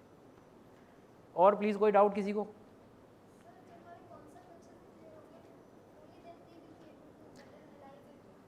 बच्चे जितने भी कई बार जो अपने को यूट्यूब में बोलते हैं कि सर आंसर राइटिंग और ये क्या, जब तक ये क्लियर ना हो कॉन्सेप्ट वगैरह, ये टॉपिक अच्छे से क्लियर ना हो, आंसर राइटिंग में मत कूदना, पहले ठीक से सब अच्छे से पढ़ लेना। तो बोले सर ऐसे फिर हमारा तो कब होगा, हम तो आंसर राइटिंग कर ही नहीं पाएंगे। उसका यही इलाज मैं हमेशा कहता हूँ, न्यूज़पेपर पढ़ते हो आप तो डेली कोई एक आध एडिटोरियल जो होता है जो आपको अच्छे से समझ में आए उसको अपने शब्दों में लिखना शुरू कर दो, तो एक राइटिंग स्किल डेवलप हो जाएगी आपकी। और जैसे आपके सब्जेक्ट एंड होते चले तब फिर तुम PYQ देख के पहले पढ़ना है, फिर पूरी पढ़ाई करके फिर उसकी प्रैक्टिस करनी है। और उसको एक क्वेश्चन को इतनी प्रैक्टिस करनी 2-3 बार में, ताकि उसको मैं 7-8 मिनट में ला पाऊँ, क्योंकि असली सच तो वही है, एट द एंड तुम्हें टाइम में लाना ही पड़ेगा।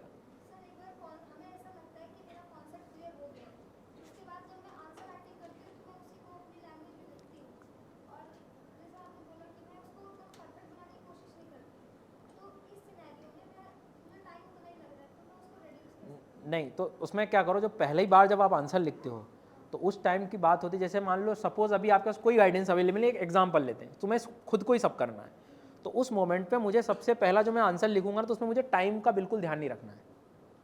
टाइम पहले में नहीं रहो, 70 से ज़्यादा PYQs मिलेंगे ना, तुम 70 क्वेश्चन में ये प्रैक्टिस करो कि मुझे सबसे पहले कॉन्टेंट पर ही काम करना, आराम से लिखना है पहली बार, तो उसके बाद फिर वो एक हैबिट ऑटोमेटिकली बन जाएगी।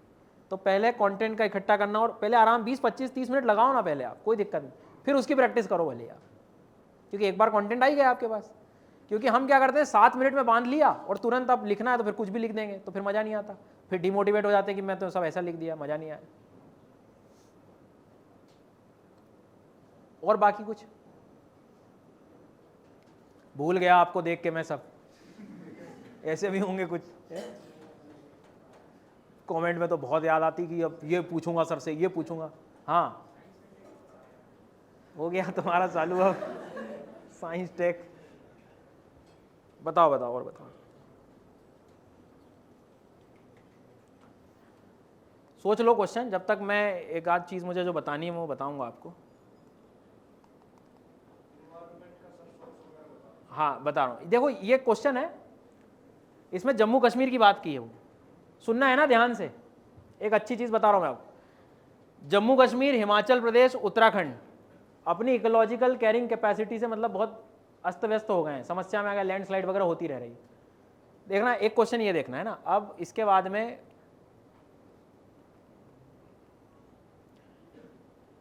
Bring out the relationship between shrinking Himalayan glaciers. Uttarakhand और ये जो पुराने क्वेश्चन की बात थी, मतलब हिमालयन रीजन की बात कर रहा था। ये दूसरा क्वेश्चन है कि हिमालय के जो ग्लेशियर है वो पिघल क्यों रहे हैं, मतलब एक ग्लेशियर से रिलेटेड इशू बेस्ड एक क्वेश्चन है। फिर एक क्वेश्चन है माउंटेन इकोसिस्टम को हम बेहतर कैसे कर सकते हैं, नेगेटिव जो इंपैक्ट हो रहे हैं डेवलपमेंट के उससे, मतलब मेनली तुम हिमालय वेस्टर्न घाट्स को टारगेट कर रहे हो। फिर एक ऊपर देखो, how will the meeting of Himalayan glaciers have far reaching impact on water resources. फिर से वही ग्लेशियर की बात होगी। कितने क्वेश्चन बताए आपको मैंने, 4। ये देखो, bring out the causes for more frequent landslide in the Himalayan regions. ठीक है, the Himalayan are highly prone to landslides. कितने हो गए ये, differentiate the causes of landslide. कितने हो गए, अब तुम बताओ, एनालिसिस किया नहीं, लैंडस्लाइड कितनी बार दिख गया, 3 बार, हिमालय कितनी बार दिख गया, 7 बार। अब इसके बाद तुम न्यूज़पेपर में हिमालय के हजारों आर्टिकल निकाल देते होंगे, लेकिन पता ही नहीं है कि कब कहां काम आएगा। समझ पा रहे हैं आप मेरी बात? तो लोग कह रहे हैं पीवाई क्यू एनालिसिस करना, लेकिन कैसे करना वो तुम्हें आना चाहिए। कैसे, सिंपल थीम पकड़ना है। हिमालय और कहीं दिख रहा है क्या मुझे, लैंडस्लाइड और कहीं दिखाई दे रही है क्या, और ऐसे मुश्किल से सिर्फ 10 से 15 टॉपिक निकलेंगे, और बस उन्हीं टॉपिक को तुम्हें टारगेट करना है for the mains in the newspaper, और इसके अलावा है ही नहीं टॉपिक। वाटर प्रॉब्लम लिखना हो तो लिख लो, मैं वैसे ही बता रहा हूँ आपको, यही बता दूंगा वैसे। वाटर की प्रॉब्लम, वाटर से कुछ भी कंटेंट है छोड़ना नहीं है। डेटा को अलग लिखो, फैक्चुअल डेटा भी काम का होता है, क्योंकि इंट्रोडक्शन में बहुत काम आएगा। तो वाटर मैनेजमेंट, अच्छा एक ट्राइंगल है, वाटर, सॉइल और एग्रीकल्चर का इशू, तो ये तीनों को लिखना है आपको। वाटर के बाद में सॉइल प्रॉब्लम्स, जैसे वो डेजर्टिफिकेशन का क्वेश्चन बताया था मैंने, और तीसरा है एग्रीकल्चर का इशू। दोनों का कंबाइन, दोनों खराब हुए तो एग्रीकल्चर गया, और हमें पता है हमारी इकोनॉमी पूरी टिकी हुई है एग्रीकल्चर पे। ये 3 हो गए। इसके बाद में अगली थीम है हिमालय की। हिमालय के इश्यूज क्या बन सकते हैं, सबसे बड़ा इशू है लैंडस्लाइड, दूसरा इशू है क्लाइमेट चेंज, तीसरा इशू है क्लाइमेट चेंज नहीं देगा तो ग्लेशियर का मेल्ट करेगा, ठीक है, और चौथा इशू है सेल्फी टूरिज्म जो है भाई, हमने प्रेशर कैसे डाला है वहीं जाके सेल्फी के नाम पे, बेसिक वही सारी चीजें बहुत सारी। तो इशू समझ में आ गया आपको? क्या बोला मैंने, हिमालय में एक लैंडस्लाइड बोला है, दूसरा क्या बोला है, क्लाइमेट चेंज, तीसरा ग्लेशियर का मेल्टिंग, मतलब वही ग्लोबल वार्मिंग बोल दिया, चौथा क्या बोलेगा, टूरिज्म। और उसके बाद थोड़ी दया भावना और आ गई मान लो उसको पेपर में, तो वो ये कह देगा कि क्लाइमेट चेंज बहुत खतरनाक है हिमालय के लिए। बोले हाँ ठीक है, मतलब जो तुमने पढ़ के गए थे वही लिख दिया उसने क्वेश्चन में पहले तो। फिर वो कहेगा कि अल्टरनेट वहाँ के वाटर रिसोर्सेज पे क्या दिक्कत आ सकती है, तो वाटर रिसोर्स पे आप इंडिविजुअली लिखिए। कैसे, मैं बताता हूँ। हिमालय का पूरे रिवर का सोर्स क्या है, क्या है, अरे आप कहीं से भी पढ़ के आओ, इतना तो पता होगा ना, कहाँ, ग्लेशियर्स। ग्लेशियर के साथ प्रॉब्लम यह है कि यदि ज़्यादा गर्मी हुई तो मैं पिघलूंगा तो सारा पानी जो मैं 10 साल में देने वाला था वो 1 साल में दे दूंगा, निचले स्तरों में बाढ़ आ जाएगी। अब 10 साल का पानी 1 साल में निकल गया तो 1 साल बाद फिर क्या होगा, सूखे की स्थिति आ जाएगी। तो ग्लेशियर के पिघलने के 2 लॉस हैं, नीचे फ्लड भी आएगा और बाद में तुमको फिर एक साइकिल कौन सी दिखेगी, ड्रॉट वाली भी। तो वो वाटर मैनेजमेंट स्पेशली हिमालय से भी कनेक्ट कर सकता है। कारण उसका ये है कि आधे से ज़्यादा जनसंख्या पूरी डिपेंडेंट है उसके वाटर रिसोर्सेज पे। समझ आई बात? तो ये थीम हो गई अपनी। इसके बाद आप ये जो इशू बेस्ड है, कहीं ब्रैकेट में डिजास्टर मैनेजमेंट जरूर लिख लेना। इसका कहने का मतलब ये है, यदि आपके अंदर एक ये आर्ट है, कला है कि पेपर 1 के क्वेश्चन में कहीं बीच में या आंसर के एंडिंग में मैं डिजास्टर मैनेजमेंट के कुछ अच्छे एग्जांपल्स दे पा रहा हूँ, क्योंकि आफ्टर ऑल डिजास्टर का मैनेजमेंट ज़्यादातर सरकार करेगी, तो सरकारी योजनाएं यदि लिख दी मैंने तो एक एक्स फैक्टर बन जाएगा। ऐसा नहीं कि पेपर 3 में डिजास्टर मैनेजमेंट है तो नहीं मैं तो वहीं लिखूंगा बस, ऐसा नहीं है। अब पेपर 1 में भी लिखें, क्योंकि आफ्टर ऑल हमारी ज्योग्राफी की सही तो डिजास्टर वहाँ क्रिएट हो रहा है, तो ये ध्यान रखना है।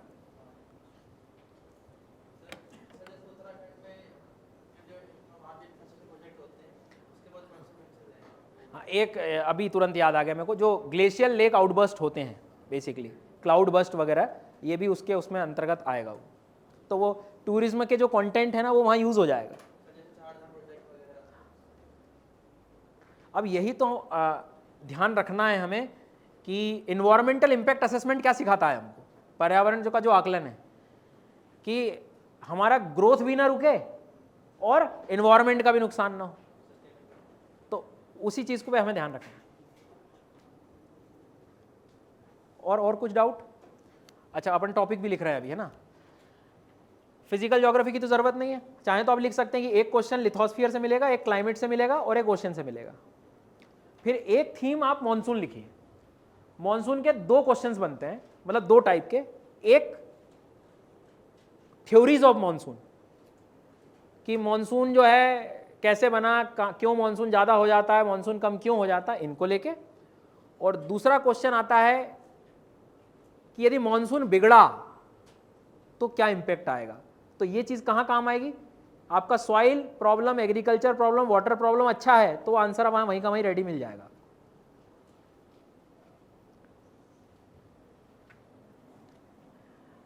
चलो, अब और कुछ डाउट?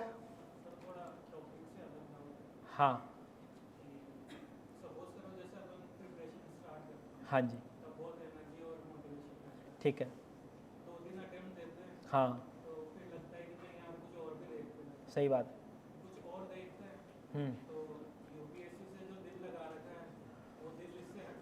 सही बात है।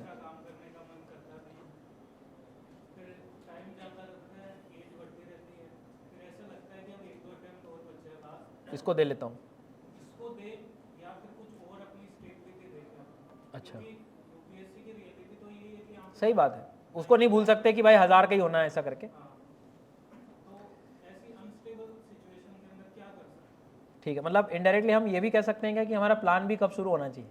तो ऐसा है कि प्लान बी की तरफ अपन जा रहे हैं लेकिन वो फोकस नहीं दे पा रहे क्योंकि यूपीएससी में दिल अटके हुआ है, तो क्या करें? मतलब ऐसे कि देखो क्या है, दिल अपनी जगह है पर जीवन अपना अलग है, अलग जगह है ना, उसके भरोसे जिया नहीं जा सकता मतलब। हाँ, तो उसका वही मैं आपसे कह रहा हूँ, उसका एक ही तरीका है। ये चीज़ डिसाइड होनी चाहिए अटेम्प्ट देने के पहले कि एक अटेम्प्ट में बस इसी शर्त पे दूंगा कि दिल वाली बात खत्म हो जानी चाहिए। जैसे मान लो मैं आपकी जगह पे हूँ और मेरा ये मान लो 3 अटेम्प्ट मैंने दे दिए हैं, लेट्स अज्यूम, और आखिरी अटेम्प्ट, और लेकिन मेरा पूरा मन है क्योंकि मुझे पूरा पास्ट याद आता है कि मैंने बहुत मेहनत करी है, वेस्ट नहीं जाना चाहिए ये सारी चीज़ें। तो मेरा दिमाग अब यही चलेगा कि देखो भाई, लगाओ अपनी जगह अच्छी बात है, लेकिन मैं इसके भरोसे पूरा जीवन नहीं जी सकता, क्योंकि आफ्टर ऑल 5 साल के बाद ये चीज़ें भूल जाएंगे हम। मैं आपको बता रहा हूँ, 5 साल बाद को इमेजिन तो करो आप लाइफ को। ये दिल लगाने वाली बात और ये चीज़ें जो हैं वो अच्छी चीज़ है, 1-2 साल की बात है। आगे कठिन है, मान रहा हूँ बहुत कठिन है ये चीज़, मतलब मेरे लिए बहुत आसान है यहाँ खड़ा होकर ये बोलना, लेकिन आप एक चीज़ ये भी देखो कि 5 साल बाद हम अपने आप को कहाँ इमेजिन कर रहे हैं। तो एक बार इस चीज़ के लिए चांस ले सकते हो आप कि भाई ये जो होगा वो हो जाएगा। मेरे हाथ में क्या है, मेहनत करना है, मेरे हाथ में तौर तरीके हैं, बस अंत में रिजल्ट तो आप देख ही रहे हैं हम क्या होने वाला है जो भी। उसके बाद लेकिन फिर मैं आगे बढ़ ही जाऊँगा, और दुनिया बढ़ रही है, बढ़ती है, नहीं तो कैसे होगा काम, खुद भी सोचो ना। और ये आपके साथ नहीं है, आपने हिम्मत लगाई अच्छी बात है पूछने की, सबके अंदर ये बात है अंदर, पर मूव ऑन तो करना ही पड़ेगा हमको। तो उसका यही तरीका है कि हम एक अटेम्प्ट, यदि लास्ट वाला जो भी होगा उसको अटेम्प्ट या रिजल्ट के बाद मत कभी सोचो, उसके पहले डिसाइड करो ये कि ये मेरा आखिरी है कि क्या है। इसमें एक चीज़ और हो सकती है कि पेरेंट्स जो हमें सबसे बड़ा सपोर्ट कर रहे होते हैं, उनके साथ हमें बैठ के हमेशा बात करनी चाहिए। कई बार हम खुद कन्फ्यूजन में रहते हैं कि जो है उनका सपोर्ट और ये सपोर्ट, बहुत सारी चीज़ें, पर उनसे एक बार बात करना चाहिए। हो सकता है वो अलाउ करेंगे तो एक अटेम्प्ट और मिल सकता है, पर उसमें भी बहुत सारी चीज़ें हैं कि यदि मान लो अटेम्प्ट मैंने ले भी लिया तो मैं कितनी सीरियसनेस है मेरे अंदर, कैसा मैं समय दे रहा हूँ, क्योंकि इतनी लेवल तक यदि आप बात कर सकते हो तो अंदर हमें एक मन पता होता है कि हम एक्चुअल में कर क्या रहे हैं, किस लेवल की हमारी पढ़ाई चल रही, तो वो भी हाँ, तो सीधी सी कहानी है, उसका भी एक ही इलाज है, बात करने से ही होगा। पेरेंट्स से बात करनी पड़ेगी, मतलब मैं ऐसे कभी आपको गाइड नहीं करूँगा कि नहीं कफन बांध के निकला हूँ, लौट के कभी नहीं आऊँगा, ऐसे नहीं करना है। आफ्टर ऑल भाई परवरिश हुई है, अंत में मतलब मैंने जहाँ तक सीखा है परिवार ही खड़ा रहता है हमारे साथ, कुछ भी कर लो आप, तो बात से ही हल होगा ऐसा।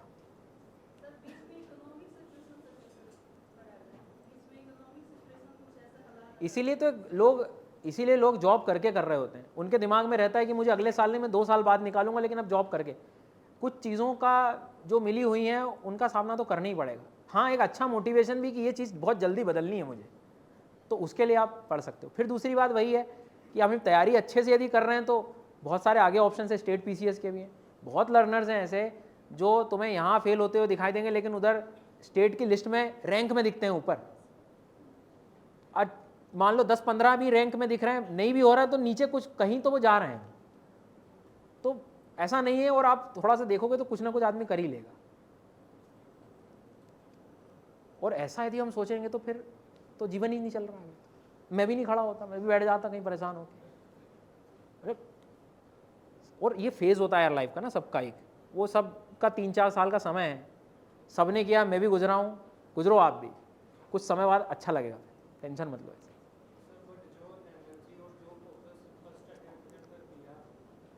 इसकी चीज़ के लिए जिम्मेदार हम खुद हैं। सुनो, आप थोड़ा लॉजिकली सोचो कि सेकंड थर्ड में जो एनर्जी मेरे अंदर नहीं आ रही है वो कमी किसकी है? कोई आएगा मुझे करने? जस्ट इमेजिन करो, तुम सोचो तुमने शुरू क्यों किया था। तो ये क्लियर है, ये बिल्कुल क्लियर है कि तुम्हारा मन नहीं लग रहा, तुम छोड़ो, तुम अब दूसरा आगे लाइफ में कुछ ऐसा करो, नहीं तो गड़बड़ हो जाएगा। जाना पड़ेगा, नहीं तो तुम ऐसे कैसे काम होगा। वही तो आप नहीं समझ पा रहे हैं कि मैं आपको यही समझाना चाह रहा हूँ कि आपको मूव वहाँ से करना पड़ेगा। पेरेंट्स से बात करिए आप, नहीं तो ये बहुत बड़ा गहरा कुआं है।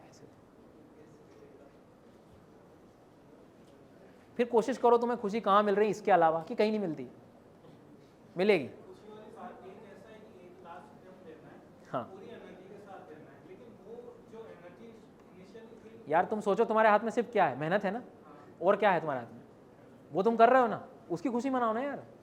तुम्हारे अंदर कितनी चीज़ें हैं, मतलब ऐसे तो कोई व्यक्ति आगे नहीं बढ़ पाता। अरे सब पे प्रेशर है, मैं कह रहा हूँ ना, मैं भी गुजरा हूँ इस प्रेशर से, पर निकलना पड़ा ना। यूपीएससी ने मुझे क्या सिखाया? मेहनत करना सिखाया। मिनरल्स के लिए मैं 13 घंटे क्यों बैठ पाया? सिर्फ उसी का कारण यही था। तो 3-4 साल शायद उसका हमेशा गम रहेगा, लेकिन बाद में अच्छे रिजल्ट्स मिलेंगे, तुम भरोसा रखो।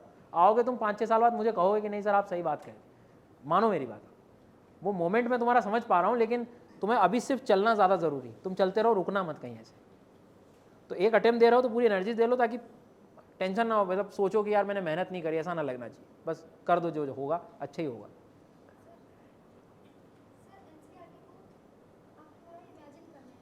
हाँ हाँ हाँ, 1 महीने बाद भूल जा रहे हैं आप। ये मेरे ऊपर डिपेंड करता है कि रोटी कितनी देर में पलटनी है, गैस कितना तेज़ है। मेरी आदत है कि 1 महीने में मुझे चीज़ें याद रहती हैं, और इनकी आदत है कि सर मैं तो 5 दिन में मेरी हालत ख़राब हो जाती है। तो ये वेरी करता है, किसी का 5 दिन, किसी का 7 दिन, किसी का 10 दिन। आपको लग रहा है कि 6-7 दिन बाद एक बार करना चाहिए, तो मेरे हिसाब से इसका एक तरीका है, फर्स्ट रिवीजन में ज़्यादा गैप मत करो आप। वो यदि ठीक हो गया ना तो आपको लंबे समय तक याद रहेंगी। हाँ, माइंडसेट अच्छा रहना चाहिए।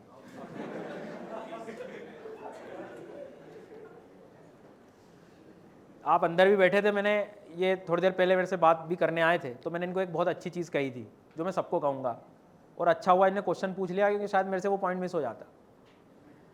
Most of the learners course शुरू करते हैं, इनके द्वारा भी ऐसा प्रयास हुआ, शुरू हुआ और बीच में रुक गया। आप बोले मैं दूसरा सब्जेक्ट पढ़ूंगा, फिर या कोई ऐसा डिस्ट्रैक्शन आ गया। डिस्ट्रैक्शन किसी भी प्रकार का हो सकता है, तो डिस्ट्रैक्शन किसी भी प्रकार का हो सकता है, तो रुक के फिर दूसरे सब्जेक्ट पे आ गए। अगले साल वाले जो भी लर्नर्स हैं, इस क्लास से एक लर्निंग और ले जानी, इनके अलावा तो ये ले जाना है कि जो सब्जेक्ट शुरू करूंगा उसको एंड करूंगा ही मैं, नहीं तो उतना समय खराब ही हुआ है एक्चुअल में। आप देखोगे तो अब सब्जेक्ट पूरा कब हुआ, पूरे पीवाईक्यू सॉल्व हो रहे हैं, मेंस के पीवाईक्यू समझ में आए तो सॉल्व हुआ है पूरा सब्जेक्ट, नहीं तो नहीं हुआ है। ये भी ध्यान रखना, पैरामीटर्स हैं, और यही माइंडसेट है कि ये चीज़ हो पा रही है तो मेरी प्रिपरेशन सही चल रही है।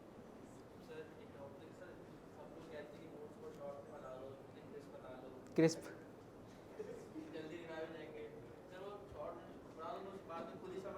प्रॉब्लम वही है। एक और सवाल है भैया नोट्स का इनका, मतलब मेरे को पता नहीं 8-9 साल हो गए पढ़ाते पढ़ाते, 80 बार ये जवाब दिया होगा मैंने। ठीक है, मैं पूरी हिम्मत लगा के बता रहा हूँ आपको। नोट्स का इनका कहना है कि लोग कहते हैं शॉर्ट नोट्स बना लो, मैं शॉर्ट नोट्स बना देता हूँ फिर भूल जाता हूँ। तो कि हाँ, मतलब वही बात हो गई ना, भूल गए तुम, समझ नहीं आना मतलब क्या होता है। इसकी प्रॉब्लम शुरू होती है, हाँ ये पहले कर लो। इसकी जो प्रॉब्लम शुरू होती है वो शुरुआत में ही होती है। जब आप रीड कर रहे हो तो मेरे हिसाब से, मैं आपकी जगह हूँ यदि, तो मैं पहली बार में नोट्स कभी नहीं बनाऊंगा, एक दो बार रीड करूंगा, समझूंगा, और मैं पहले वो पॉइंट निकालूंगा कि ऐसे कौन से पॉइंट हैं जिनको मैं लिखूं जिससे कनेक्टिविटी बन जाए। तो वो नोट्स बनाते टाइम ही तुम्हें डिसाइड करना पड़ेगा कि भैया ये गड़बड़ होगा इसमें।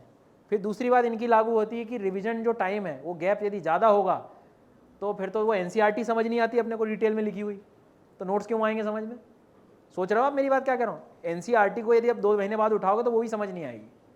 तो जो रिवीजन का गैप है, इसीलिए वो जनरली ये ज़्यादातर रिसर्च करने वाले लोग कहते हैं कि रिवीजन का साइकिल, फर्स्ट रिवीजन आपका 24 आवर्स में किसी भी प्रकार से हो जाना चाहिए, सोने से पहले हो जाए तो बहुत अच्छा है। दूसरा रिवीजन 3 दिन, 7 दिन, 21 डेज, 1 मंथ, इसके बाद आपके ब्लड में चले जाएगा। पर ये सबके बस की बात नहीं होती है, जिनके बस की बात है वो लिस्ट में आ जाते हैं। ये है मतलब,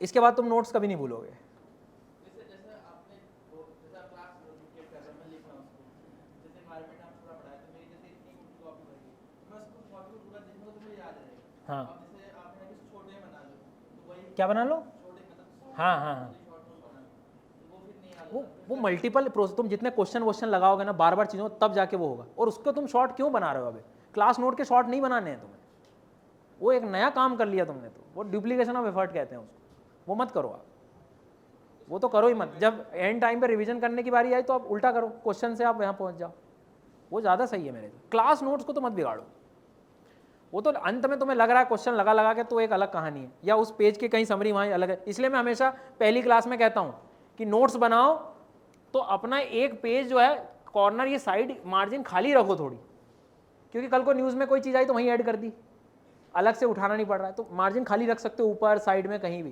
क्योंकि ये पूरी प्रोसेस 1-1.5 साल वाली है, उसमें कुछ भी नया आएगा तो मैं वहीं ऐड करूँ ना, बार बार नई नई किताबें कहाँ तक उठाऊंगा? ये करें। और कुछ डाउट? और कुछ डाउट? अरे यार यही लोग आए हैं क्या? तुम लोग उधर पीछे, मतलब आंसू आ रहे हैं मुझे यार, पूछना चाहिए तुम लोग यार, कुछ नहीं आ रहा डाउट वाउट? तुम जॉब कर रहे हो? सही बता, नहीं तो तुमने जबरदस्ती पूछ लिया क्वेश्चन। कितना टाइम रहता है आपके पास प्रिपरेशन का? और कोई है ऐसा जॉब वाला भी है क्या कोई? अभी तो एक्सटेंशन लिया सर, 6 महीने का। 6 महीने का एक्सटेंशन ले लिया,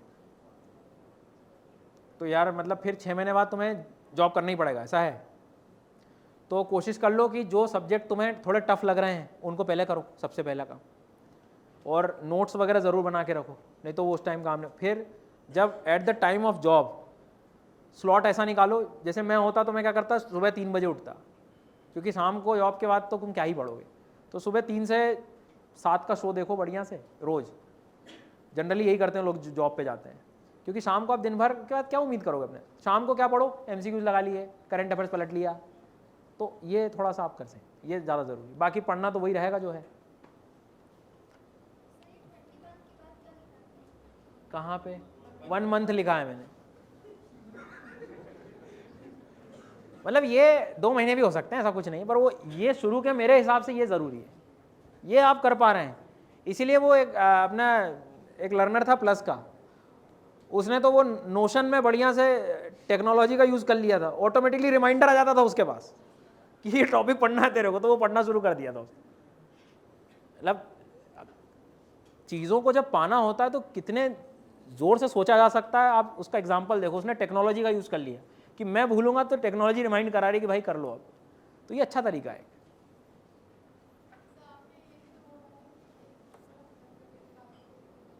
क्या क्या?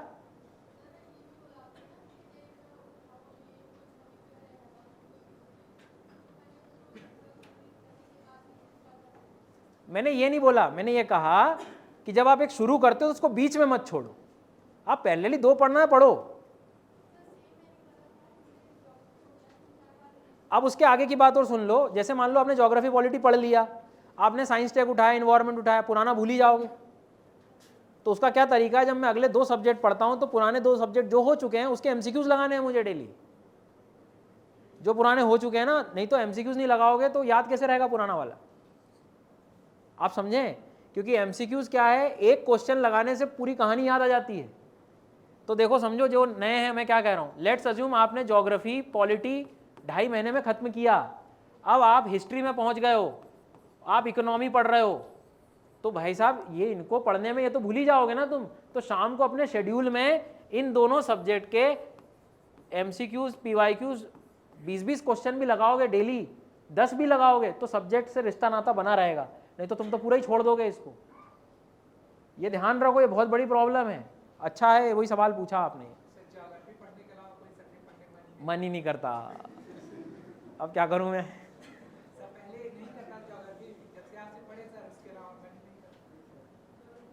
मैं दवाई बना रहा हूँ इसकी पढ़ो यार, पढ़ना पड़ेगा, कोई इलाज नहीं उसका। हाँ लैंडफॉर्म वाला, हाँ तो तुमने फ्री लर्नर हो प्लस लर्नर हो आप, स्पेशल क्लासेस वगैरह, उसको कैसे करना है तो देखो प्लस में तो मैं याद करवा देता हूँ, फिर वो कैसे कराता हूँ मैं, तो फोटो दिखा दिखा के। तो तुम भी जो लैंडफॉर्म पढ़ रहे हो सबसे पहले उसकी इमेज देखो, जब तक इमेज नहीं देखोगे पता ही नहीं लगेगा कि है क्या ये। मशरूम रॉक पता ही नहीं है तो पहले मशरूम रॉक को देखो, फिर उसमें लिखा रहेगा कि मशरूम रॉक का फॉर्मेशन अल्टरनेट हार्ड रॉक और सॉफ्ट रॉक वाली जगहों पे होता है, जिसमें तेज हवाओं के कारण सॉफ्ट रॉक पहले ही रोड हो जाता है तो हार्ड रॉक ऊपर रह जाता है तो मशरूम जैसा दिखने लगता है। अब वो क्रिएट हो गया कब, पहले इमेज, तो पहले इमेज फिर लैंडफॉर्म, ऐसे।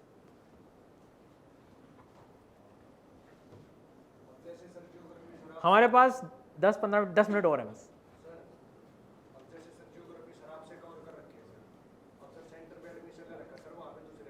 हाँ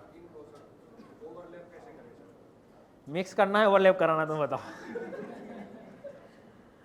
सवाल अच्छा है इनका कि अनअकैडमी के पास जैसे काफ़ी ऑप्शंस होते हैं, एजुकेटर के मल्टीपल ऑप्शंस रहते हैं, तो अब हम कैसे हैंडल करें। तो मतलब आपके पास दोनों एक्सेस है क्या, दोनों चीज़ों का? हाँ, तो उसका सीधा गणित है, मुझे समझ किससे आ रहा है, मुझे चीज़ें याद कहाँ हो रही हैं, मेरे से क्वेश्चन कहाँ सॉल्व हो रहे हैं, मैं उन्हीं से पढ़ूँगा बस। मेरे से करने के बाद तुमसे क्वेश्चन सॉल्व हो रहे हैं कि नहीं हो रहे हैं, और आप नया क्या चाहते हैं अपन, कुछ नहीं। मेरे एनर्जी, सुनो मेरी बात, मेरी एनर्जी कहीं दूसरे सब्जेक्ट में लगानी चाहिए मेरे को, फिर भी तुम्हें ऐसा लगता है तो बढ़िया बैठ के देख लो सेंटर में, 3-4 दिन में तुम्हें समझ में आ जाएगा। ये तुम्हें ऐसा लग रहा है यार ये चीज़ें आती हैं मुझे, कर सकता हूँ मैं, तो ठीक है आप दूसरा सब्जेक्ट पे काम करो। हो सकता है सेंटर का यूज़ दूसरे सब्जेक्ट के लिए, अच्छे सब्जेक्ट के लिए यूज़ कर सकूँ, ऐसा भी कर। थोड़ा डिसीजन तो लेने पड़ेंगे भैया, अपने को जिला संभालना है फिर जाके, तो खुद के लिए तो तैयार होना पड़ेगा। 1 मिनट यार, अब मैं उसकी सुनूंगा बस 1 मिनट। हाँ वो टॉपिक होगा, इतने तो है, इसमें से मेंस के मिलेंगे तुम्हें, और लिखवाना ऐसा कह रहे हो, रुक जाओ। हाँ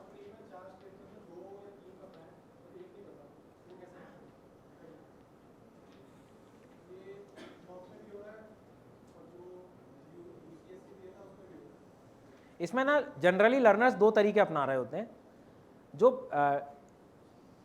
आप मॉक्स लगाते हो ना, तो उस दौरान आप, हमारा ज़्यादातर फोकस होता है कि आंसर सही करने की बात है। आप कोशिश करो 10-15 मॉक्स में ऐसी कोशिश करो कि आपकी रिस्क टेकिंग एबिलिटी भी चेक करो कि मैं थॉट कहाँ तक कर रहा हूँ। अब जैसे आपने 2-3 बार ट्राई किया, दोनों बार 3 बार गलत हो गया तो तुम डरने लगे उस चीज़ से, बट तुम्हें क्योंकि जितने का प्रीलिम्स निकला है उनसे तुम बात करोगे, जब भी हम निकाल रहे होते हैं कोई भी एग्जाम का, जब प्रीलिम्स निकालते हैं हम या ऑब्जेक्टिव क्वेश्चन के कोई भी एग्जाम निकालते हैं, तो ये तरीका ही होता है कि एक लिमिट के बाद क्वेश्चन गलत होना शुरू होंगे, मतलब हमारा नॉलेज खत्म हो जाता है, लिमिटेड हो जाता है, तब फिर काम आती है टेस्ट सीरीज का यूज़ कि हम हमारे स्टेटमेंट में कितना रिस्क ले रहे हैं। तो वो तुम्हें मल्टीपल टेस्ट देने से ही आएगा। फिर जब आप एनालिसिस कर रहे हो तो सिर्फ सॉल्यूशन पढ़ के खत्म मत करो, उस चीज़ को ऑब्जर्व करो कि तुमने किस चीज़ को कितना सोचा है। कई बार ओवर थिंकिंग में गलत करते हैं हम लोग, कई बार सोचते ही नहीं है तो गलत हो जाता है, तो उसका बैलेंस हमें निकालना पड़ेगा, और वो एक ही तरीका है, कम से कम 15-20 टेस्ट से ज़्यादा देने ही पड़ेंगे आप, कम में आप बिल्कुल कम नहीं, वो नहीं कर सकते। फिर गलती वो नहीं करनी कि सिर्फ टेस्ट के नंबर गिनना शुरू कर दिए, 40 दिए मैंने तो सर 70 दिए 75। थॉट समझो मेरी रिस्क टेकिंग कितनी ज़्यादा है, कितना बेहतर तरीके से मैं ऑब्जर्व कर पा रहा हूँ, यही सब कुछ है। टेस्ट लगाते टाइम मार्क्स कम आ रहे हैं, बिल्कुल डरने की ज़रूरत नहीं। तुम टेस्ट के लिए कभी तैयारी कर ही नहीं रहे थे, एग्जाम के लिए तुम तैयारी कर रहे हो, तो टेस्ट तो कभी कभी अच्छा इंप्रेशन जमाने के लिए भी कठिन बना देते हैं लोग, कि जितना कठिन बना दूंगा उतना लोग बोलेंगे अरे मज़ा आ गया उसके टेस्ट में, पसीने मेरे आ गए। सब मत करना, मार्क्स कम आए बिल्कुल टेंशन मत लेना, अगला टेस्ट देना, लर्निंग है वो आपके लिए, ये बहुत ज़रूरी चीज़ है। नहीं तो अभी तो जो नए लर्नर्स है अभी शायद बोर हो रही होगी मेरी ये वाली बात पर्टिकुलरली, लेकिन अगले साल आपको ये बात रियलाइज़ होगी, जब आप टेस्ट दोगे मार्क्स कम आएंगे तो टेंशन होगी, बट आपको डरना नहीं है उससे। आपको वो जो गलत हुए हैं चुपचाप पढ़ो, आगे बढ़ो, अगला टेस्ट दो नेक्स्ट डे, ये करना है।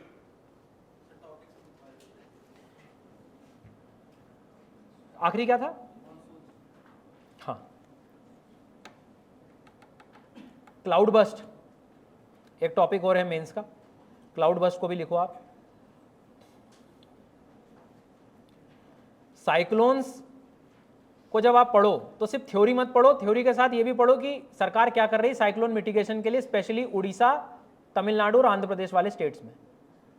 फिर एक दो साइक्लोन हमारे उधर से आ जाते हैं, कहाँ से? गुजरात साइड से आ जाते हैं। क्यों आ जाते हैं? उधर से क्यों आते हैं साइक्लोन? मॉनसून के टाइम पे यदि कोई साइक्लोन आएगा, इधर देखो भैया, एक मिनट, कई बार हम ऐसी चीज़ों को इग्नोर कर देते हैं यार, ये क्या हो गया भाई, चलेगा नहीं चलेगा। हाँ देखो, जनरली हम लोग जब साइक्लोन्स पढ़ते हैं, ट्रॉपिकल साइक्लोन, तो इस रीजन में ईस्टर्ली विंड्स रहती हैं हमारी, तो वो ईस्टर्ली विंड के कारण ज़्यादातर ये हिस्सा, मतलब यहाँ साइक्लोन बे ऑफ बंगाल में बना जैसे, तो विंड तो इसको इधर ही लेके जाएगी, तो उड़ीसा, आंध्र प्रदेश, तमिलनाडु ये ज़्यादा होते हैं। कभी कभी साइक्लोन इधर से भी आ जाते हैं, तो वो इधर से कब आते हैं? मॉनसून के टाइम पे। तो एक आध बार क्वेश्चन ऐसा भी बन सकता है कि सारे साइक्लोन्स इधर से तो आते हैं, लेकिन कुछ यूनिकनेस वाले जो इधर से आ रहे हैं वो क्यों आ रहे हैं और कब आते हैं, कोई एग्जाम्पल दे दो, ऐसे क्वेश्चन भी आ सकते हैं। तो मॉनसून के टाइम पे है विपरजॉय, सुना था किसी ने? तो जब आप न्यूज़पेपर पढ़ो तो ऐसे यूनिक साइक्लोन बिहेवियर, कई बार डिजास्टर मैनेजमेंट की टीम यहाँ खड़ी रहती है कि यहाँ साइक्लोन आएगा, पर वो हिट यहाँ कर जाता है, आखिरी में आते आते रिकर्व हो जाती हैं चीज़ें। तो ये सारे कॉन्सेप्ट न्यूज़पेपर में मिलेंगे आपको ऐसे। वो टेम्परेट आते हैं, वो टेम्परेट आएंगे, बट वो मेंशन करेगा तुम्हें कि ट्रॉपिकल इधर से क्यों आ रहे हैं। देखो वो तो कॉमन है, वो तो आएगा इधर से, ये भी इधर से आएगा, यूनिक क्या है? इधर से, इस पे ध्यान देगा वो, ये कह रहा हूँ। ठीक है, तो मेरे हिसाब से आई थिंक आपके डाउट भी हो गए होंगे कवर, कि बस इतने हैं मेंस के। मैं मेंस की बात कर रहा था, काफ़ी हैं इतने, इसमें आप एनालिस, और इससे आप तुम सीख भी जाओगे मोस्ट ऑफ दैट। अच्छा, लिखना हो तो इंडस्ट्री का अलग से लिख लो, और इंडस्ट्री की प्रॉब्लम ये है कि हर बार अलग क्वेश्चन मिलेगा, एक इंडस्ट्री नहीं है, क्योंकि आयरन का भी मिलेगा, उसके बाद में वो हो सकता है सीमेंट इंडस्ट्री पूछ ले, शिप बिल्डिंग इंडस्ट्री पूछ ले, पोर्ट बेस्ड इंडस्ट्रीज पूछ लें, ऐसा। हाँ हाँ, तो उसमें मैंने एक 3 मिनट सीरीज़ बनाई थी, आप यूट्यूब पे सर्च करना। उसमें मैंने अभी रिसेंटली एक सेमीकंडक्टर, जैसे अब इस साल जो कोई इंडस्ट्री सबसे ज़्यादा काम की थी वो सेमीकंडक्टर इंडस्ट्री थी। सब लर्नर्स ने खूब नोट्स बनाए, कहाँ बन रही है, सेमीकंडक्टर क्या होता है, ये होता है। किसी न्यूज़पेपर ने ये कवर नहीं किया कि सेमीकंडक्टर इंडस्ट्री में पोल्यूशन क्या होता है। हो सकता है इस बार वो क्वेश्चन बना दे कि भाई सेमीकंडक्टर इंडस्ट्री में कौन से पोल्यूशन होते हैं। तो जो साल भर में कोई न्यूज़ में कोई अच्छी इंडस्ट्री ज़्यादा चल रही है, तो उससे ये देखो कि इन्वायरमेंटल इम्पैक्ट क्या है उसके। अब इसका कोई रिसोर्स नहीं होता तो तुम्हें यहाँ पे 15-20 मिनट इंटरनेट पे बिताना पड़ेगा। तो हालांकि मैंने 1-2 वीडियो बनाए हुए हैं, आप सर्च करोगे मिल जाएगा आपको। जो पढ़ना हो बाय सुदर्शन गुर्जर डाल देना आगे, जो भी पढ़ना हो, तुम्हें सेमीकंडक्टर डालना हो और भी 3 मिनट सीरीज बाय डाल देना तो भी आ जाएंगे।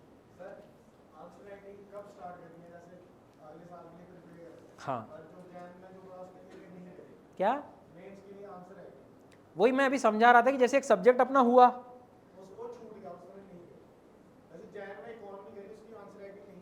हाँ, तो अब आपको आप समझ में क्या कब करना है अब, तो उसका यही तरीका है। जब आप उस सब्जेक्ट को एज ए रिवीजन उठा रहे हो तो आप इस तरह से पढ़ो कि इसके PYQs भी मुझे सॉल्व करने हैं। तो रिवीजन और आंसर राइटिंग अब साथ में करना पड़ेगा, क्योंकि रिवीजन तो आप वैसे भी करोगे ही अब। हाँ, तो मैं आपसे ये कह रहा हूँ कि इकोनॉमिक का कभी रिवीजन करोगे कि नहीं आप? करो, नहीं तो भूल जाओगे पहली चीज़। और मान लो तुम 1 महीने बाद भी करते हो डिसाइड, तो रोज़ एक आंसर से शुरू करो, इकट्ठे 3-4 मत लिखना, परेशान हो जाओ। एक आंसर से, उसमें भी चूज़ करो कि तुम्हें सबसे ज़्यादा कॉन्फिडेंस किस में है। पहले मुझे लिखने का डर हटाना, सबसे बड़ी दिक्कत। कई बार हम आंसर का, क्वेश्चन का सिलेक्शन ऐसा कर लेते हैं जो टीचर को भी नहीं बन पा रहा था, फिर उसमें तो क्या हाल होगा। तो सबसे अच्छा है कि पहले जो, जैसे प्राइमरी रॉक, मैं जितने क्वेश्चन देता हूँ सबसे पहले बच्चे प्राइमरी रॉक लिख के आते हैं, हमने ये लिखा। मैं कुछ इसलिए नहीं कहता हूँ कि आपने ट्राई वहाँ पे किया ना, कम से कम तो जो सरल चीज़ है उस पर भी काम करो, ठीक है। हाँ प्लीज़ पूछिए।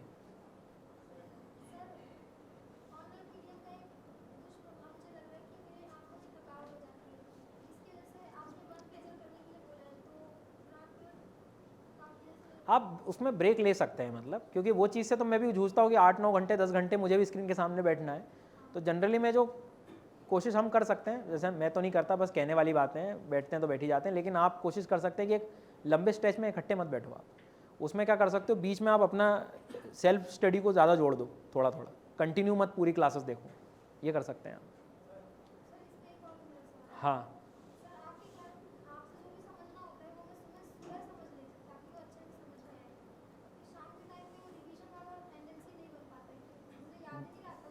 जबकि होना ये चाहिए कि जब तक रिवीजन नहीं करूंगा मैं आगे पढ़ूंगा नहीं, क्योंकि सबसे ज़्यादा दिक्कत वही होती है रिवीजन।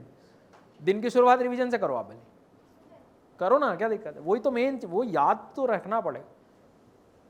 हाँ कुछ पूछ रहे थे आप उधर, क्या? हाँ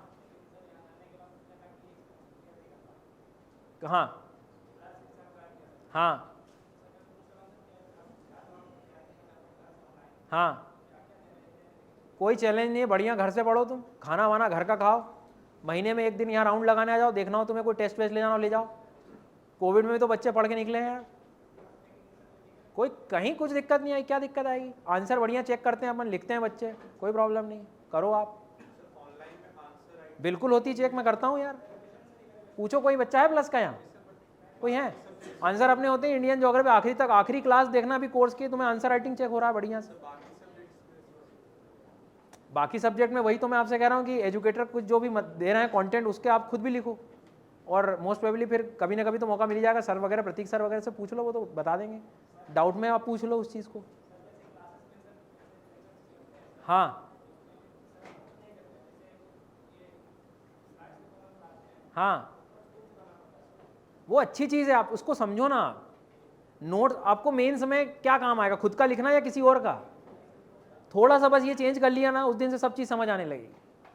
मतलब ज़रूरी वहाँ पे मोमेंट पे क्या है, नहीं तो ऐसे तो अनअकैडमी आपको नोट्स दे ही रहा है, वो भी वहाँ से काम आ सकते हैं। तो मैं आपसे वही कह रहा हूँ कि असली काम क्लास का जो लिखा हुआ है, जो समझा हुआ है, वो ज़्यादा काम आएगा। आई बात समझ में?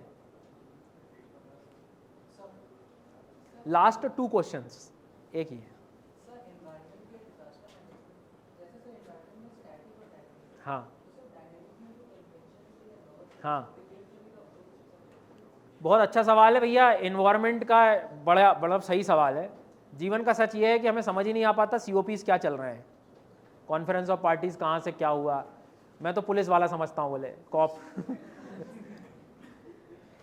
उसकी प्रॉब्लम यह है, जैसे मैं आपसे एक एग्जांपल से शुरू करता हूँ, कोरोना को सबने जिया है ना, अब उसकी कोई किताब पढ़नी पड़ेगी हिस्ट्री के नाम से? नहीं, हमने फील किया है उस चीज़ को। कॉन्फ्रेंस ऑफ पार्टीज की शुरुआत एक्चुअल में 91-92 से होती है, मतलब वहाँ उसकी जड़ है। इनफैक्ट जड़ देखोगे तो 1972 से, अब वहाँ तो हमारा जन्म हुआ नहीं, तो सबसे बड़ी प्रॉब्लम वही है। तो पहला काम तुम ये फोकस करो कि 1972 से 91 तक क्या चेंजेस हुए। 72 में ये लोग बैठते हैं स्टॉकहोम में कि भाई इन्वायरमेंट में ओजोन होल की समस्या आने लगी, सब लोग बैठे हैं कि अब कुछ करते हैं हम लोग। तब जाके ये लोग 89 में आके IPCC वगैरह इनका सबका निर्माण करते हैं, और फिर 1991 से अर्थ समिट क्यों कहते हैं, क्योंकि उस टाइम पहली बार किसी ने इन्वायरमेंट को लेकर बातें करी। फिर आप देखोगे कि 91 में 5 अलग अलग चीज़ें निकली, कोई बायोडाइवर्सिटी की बात कर रहा है, कोई क्लाइमेट चेंज की बात कर रहा है, कोई डेजर्टिफिकेशन की बात कर रहा है, कोई एजेंडा 21 की आगे की 21वीं शताब्दी कैसी हो हमारी। तो जितना तुम्हारा वो पास्ट ठीक होगा, सबसे पहले उसको ठीक करो तुम कि ये ओरिजिन कहाँ से हुए, उसके बाद तुम्हें सब ऑटोमेटिकली समझ में आ जाएगा। फिर एक एक पिलर उठाओ, क्लाइमेट चेंज का उठाओ तो सारे COPs तुम्हें पता लगेंगे। फिर बीच में देखा कि यार क्योटो आया, क्योटो में बस की बात नहीं हुई, फिर से सेकंड फेज क्योटो का आया, फिर इनने कहा कि नहीं लापरवाही हो गई, फिर पेरिस एग्रीमेंट आया। तो वो पूरा फ्लो आपको वहीं से शुरू करना पड़ेगा। इसका एक तरीका और है, इनकी वेबसाइट्स पे भी आप जा सकते हो, हर एक का एक कन्वेंशन बना हुआ है, UNFCCC है जैसे, तो उसकी वेबसाइट पे जाओगे तो पूरी हिस्ट्री मिल जाएगी। अब एग्जाम पर्सपेक्टिव से बात करो तो जो लेटेस्ट COPs हैं हमारे, उनमें क्या क्या निर्णय आए हैं वो या तो न्यूज़पेपर में आते हैं, पर उसका भी ये है कि हम कई बार मिस कर जाते हैं, तो उसके लिए मैंने वीडियो बनाया हुआ है। COP वाला आप सर्च करना 28 और जो भी सब मिल जाएगा तुमको, वहाँ से क्लियर कर सकते हो। तो समरी ये है कि पुराना थोड़ा सा शुरू देखो, भले विकिपीडिया पे भी समझ में आ सकता है, यदि ओरिजिन पता होना चाहिए। एक बार वो समझ आ गया तो सब कुछ समझ में आ जाएगा, वो करना पड़ेगा। लेकिन उसमें भी क्या होगा, कुछ कुछ ऐसी चीज़ें हैं जो बहुत ज़्यादा काम की हैं, जैसे क्योटो प्रोटोकॉल आया तो भले सक्सेसफुल नहीं हुआ, लेकिन आया तो लैंडमार्क था। लास्ट ईयर भी क्वेश्चन आया, जबकि कब पुरानी बातें कर रहा हूँ 1997 की, और क्वेश्चन अभी आया है। तो उस पूरी क्रोनोलॉजी में जितने भी COPs हैं कुछ कुछ बहुत ज़्यादा थे। जैसे ये हुआ वॉर्सो वगैरह के टाइम पे इनने सोचा, या बाली समिट में भी बहुत बारी सोची कि ग्रीन टेक्नोलॉजी की बात करो, डिजास्टर सिर्फ क्लाइमेट चेंज के नाम पे बातें मत करो, डिजास्टर भी हो रहा है उसकी भरपाई कौन करेगा, उसके रिलेटेड कोई फंड बनाओ। तो ये सारे जहाँ जहाँ मेन तो उन 28-29 में मुश्किल से 5-10 ऐसे COPs थे जिसमें बहुत अच्छे इनिशिएटिव्स आए, वो तुम्हें पढ़ के ही समझ आ जाएगा, उन पे तुम लोग काम कर सकते। उसका एक तरीका और है, PYQ जब तुम एनालिसिस करोगे तो तुम्हें मिल जाएंगे वो भी, कि ये बहुत ज़्यादा काम है। ऐसा साइंस टेक कैसी बात, हाँ हाँ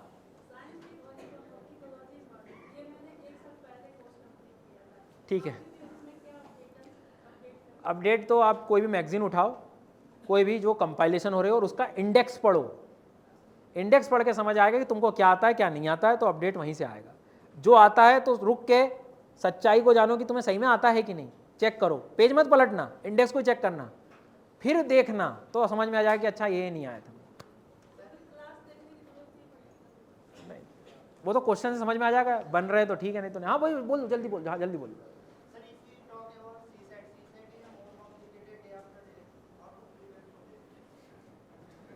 अब यार तुम वही बात कह रहा हो, देखो मेरा मतलब ये है, कोई भी एजुकेटर CSET के जो हैं उनसे जब तुम ये सवाल पूछोगे तो वो ज़्यादा अच्छा आंसर देंगे। एक नॉर्मल लर्नर की तरह जो मुझे लगता है मैं बता दूं, आप कहो तो बताऊं मैं क्या करता यदि ऐसा होता तो, मतलब जो कर सकता हूं। मैं पहले 5 साल के पेपर उठाता, इधर वाले, कौन से वाले, फिर मैं करता कि जो मेरा बस का है, पहले सब पूरा नहीं देखता। मेरे बस का क्या है कि चलो एप्टीट्यूड थोड़ा सुधार के देखता हूँ, क्योंकि पिछले साल के क्वेश्चन को देख कर लगा कि एप्टीट्यूड भी मतलब जन्म क्यों हुआ एप्टीट्यूड का, ऐसे भी थे। 10-15 टॉपिक में निकालूंगा, फिर मैं क्या करूंगा, उन 15 टॉपिक में से एक एक टॉपिक उठाऊंगा और एक टॉपिक हफ्ते भर चलाऊंगा। समझ रहे हो मैं क्या कह रहा हूँ? प्रॉफिट लॉस पढ़ना है तो मैं हफ्ते भर ही पढ़ूंगा। क्यों? मैं उसकी जितने दुनिया के प्रकार के क्वेश्चन होंगे सब खगाल लूंगा मैं। हमारी गलती क्या है, आज प्रॉफिट लॉस पढ़ूंगा, कल बोट्स पढ़ लूंगा, परसों सिंप्लीफिकेशन कर लूंगा, गया। तुमने अपने आप को मौका ही नहीं दिया चीज़ों को देखने का। तो मैं पहले ऐसे कुछ टॉपिक्स क्लियर करता, मतलब पहले तो बेसिक्स ऐसे ही होते हैं मतलब मेरे हिसाब से। और कुछ तुम नहीं कर पाओगे क्या ऐसा? ऐसे ही तरीका है, उसका एक तरीका है। जैसे सिंप्लीफिकेशन भी है, तुम आज एक बार यूट्यूब पर डालो, बहुत सारे अच्छे अच्छे एग्जाम है। बैंक PO का एप्टीट्यूड कम नहीं है भाई साहब, मतलब अच्छे लेवल का एप्टीट्यूड आता है, तो उनके क्वेश्चन तुम वहाँ से भी कर सकते हो, क्योंकि इट्स ऑल अबाउट कि तुम्हारी थॉट प्रोसेस तुम्हें सही करनी है क्वेश्चन को लेकर। तो तुम एक एक टॉपिक डालो और उस पर रिसर्च करो 6-7 दिन। पर ये अब नहीं होगा, अब तो एग्जाम वो तो कट है। मतलब बाकी आप लोग पूछो, हो गया बस? हाँ जी,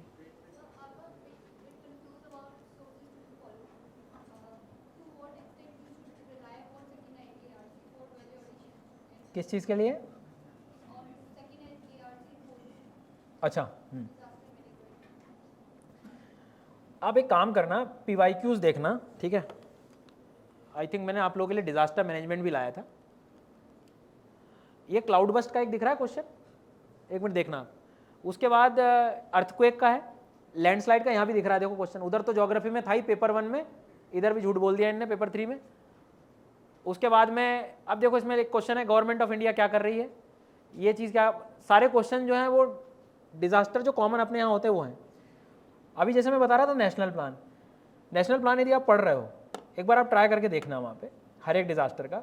उसके बाद शायद मुझे नहीं लगता कुछ पढ़ने की ज़रूरत पड़ेगी for the particular disaster management.